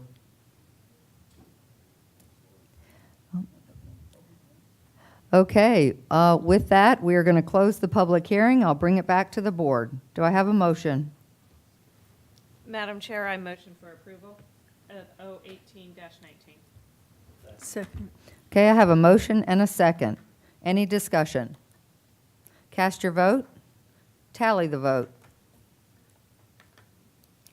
Motion passes unanimously. Moving on to item 28, Public Works Utility Division, consider an amendment to County Code Section 25-1, definitions, Section 25-104, when due and payable delinquencies generally, and that's a quotation, and Section 25-105, discontinuance of service for failure to pay. This is proposed ordinance 018-21. Good evening, Madam Chairman and members of the board. My name is Julie Elliott. I'm the Enterprise Fund Manager. We are here tonight to discuss the proposed changes to Chapter 25 of the County Code with regards to delinquent accounts. The proposed changes are required to bring the county code into compliance with the state code sections 15.2-2119 and 15.2-21194. The proposed changes will increase the amount of time customers have to bring accounts out of delinquency and add additional notification requirements to the county to notify when a customer is in the delinquent status. The first proposed amendment is to update Chapter 25-1 definitions with regards to the term customer. The updated language now refers to a customer being an owner-occupant of a property served or where a single meter serves multiple use units or a leasee tenant. In accordance with the state code, additional language has been included requiring the leasee to provide written or electronic notification from the property owner or a copy of the lease prior to obtaining service. The second proposed amendment is to update Chapter 25-104 when due and payable delinquencies generally. According to the state code, an account becomes delinquent and associated charges should begin occurring the day after the bill becomes delinquent. The department proposes to remove due and payable when rendered language and provide customers with an exact due date on each bill. This will lessen customer confusion. By implementing due dates, there will be no issue when a customer was in receipt of their bill. In accordance with the state code, additional language has been added requiring the department to notify the owner and/or leasee of their delinquent status when the account is 30 days past due. The final proposed amendment is to update Chapter 25-105, discontinuance of service for failure to pay. In accordance with the state code, this section has been updated to reflect the 60-day delinquency requirement prior to disconnection of service, along with the requirement to notify customers at least 10 business days prior to ceasing their service. Are there any questions regarding the proposed amendments? Any questions for Mrs. Elliott?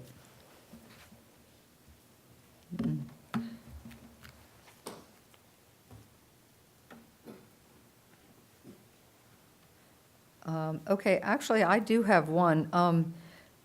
In the third paragraph on that same page where we're referring to the changes, this did go to the Utilities Commission and the CEDC. What was the vote of the Utilities Commission? Was it unanimous? It was unanimous. Okay. And I'm assuming that the CEDC made this recommendation as well? That is correct. Okay. All right. No questions? We'll open the public hearing. On that note, open the public hearing. Would anyone like to address the board?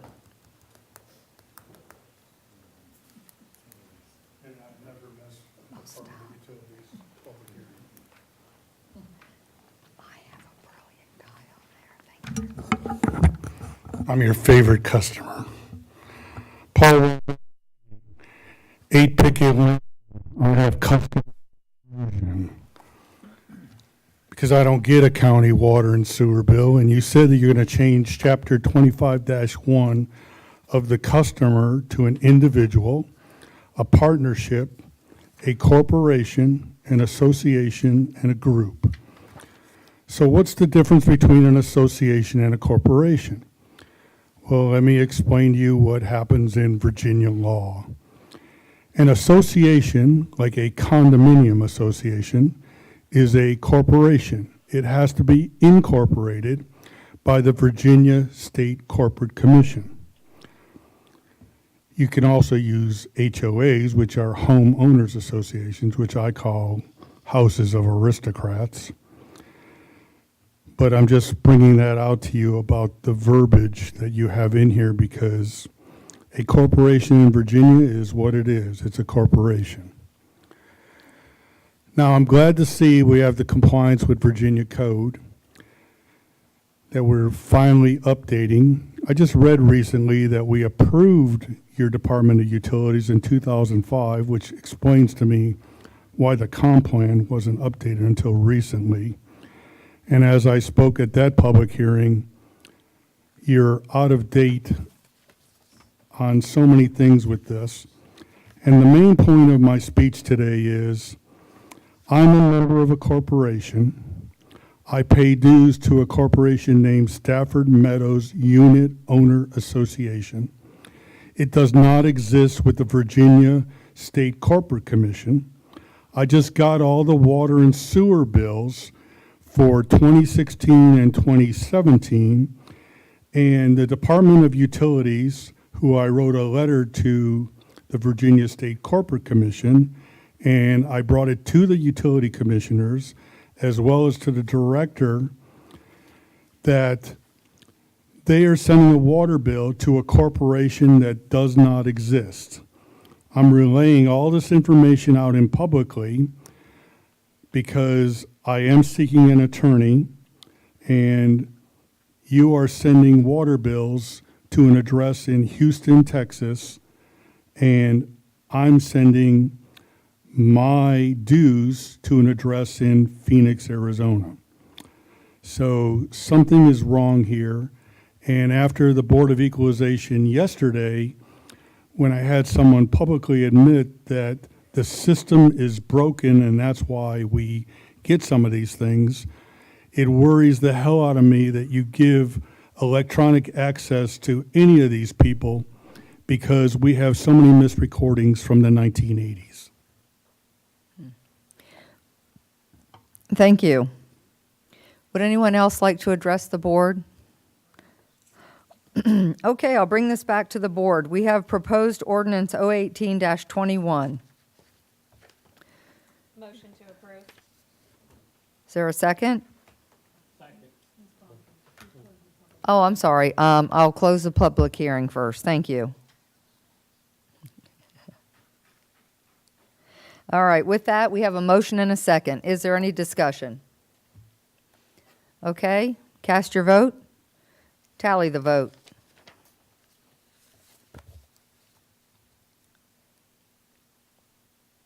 Motion passes unanimously. With that, we'll move on to item number 29, Public Works Utilities Division. Consider changes to the Utilities Advance Payment Fee. Mrs. Elliott. Good evening again. We are here tonight to consider an ordinance to amend and readopt fees providing public water and sewer service associated with the advance payment fee. Currently, an advance payment fee for water and sewer service is assessed at the time a new account is established. It is applied to the customer's final bill, with all remaining funds returned to the customer. Due to the previously presented amendments to Section 25, customers' accounts may be delinquent and accrue additional service charges for a longer amount of time prior to disconnection of services, resulting in higher final bills. These higher account balances will exceed the current advance payment fee currently assessed by the Utilities Department. At this time, the county has approximately 2,600 delinquent final accounts totaling roughly $520,000. Of that amount, the department would only receive less than half of these charges through the current advance payment fee. To offset the higher final bill balances, staff recommends increasing the advance payment fees for all residential accounts associated with a 5/8 inch and 3/4 inch meter to $150. With the proposed increase, the advance payment fee would be split into 5 monthly installments from the time the new account is established, with a payoff period of 5 months. At this time, a customer with a 5/8 inch meter with both water and sewer service would see an overall increase of $76, but with a decrease of $44 at the time that they initially start service. Are there any questions? Any questions for Mrs. Elliott? Okay, thank you. All right, we'll open the public hearing on proposed ordinance 018-20. Would anyone like to address the board? We thought you were leaving. I forgot about the Department of Utilities. You can tell they're my favorite organization in this county. And Paul Waldowski, 8 Pickett Lane. I don't know if I have a 5/8 inch meter or a 3/4 inch meter, but I will send one for my next presentation when I come to the public hearing about the 500,000 parking spaces, the square footage. So you can determine for me if there was an advance payment fee when that property was bought. This is just another example of why we have 2,600 accounts and we have over $500,000 in delinquency, and yet, like I said earlier, you're sending bills to corporations that don't exist. You're willing to bring us on as customers, but you want us to modernize the meters. And you have a utility commission, and I brought it up, and I talked to the guy who was with Mr. Thomas today, and he confirmed for me that he knows of no other county of the 95 counties that he's been aware of that there are utilities commissioners. So I know one of you was a utility commissioner. I'm going to send you a PDF. I'm going to show you the list of how accurate my records are. Because if you can't keep track of the accounts and you're losing money in this county and you're making other people who pay their bills, who live payday to payday, and you can't help them get into the system, this is just unfair, and maybe you should give me a conditional use permit, because I know what a CUP is. It's a cup of coffee at Dunkin' Donuts.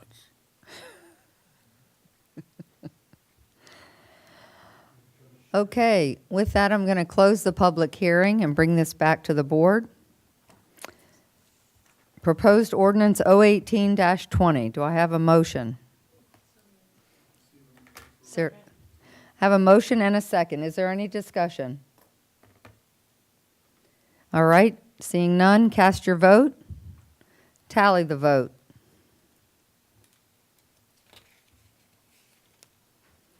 Motion passes Ms. Shelton? Motion passes unanimously, and our meeting is adjourned, and that concludes our, do we have one more? Oh.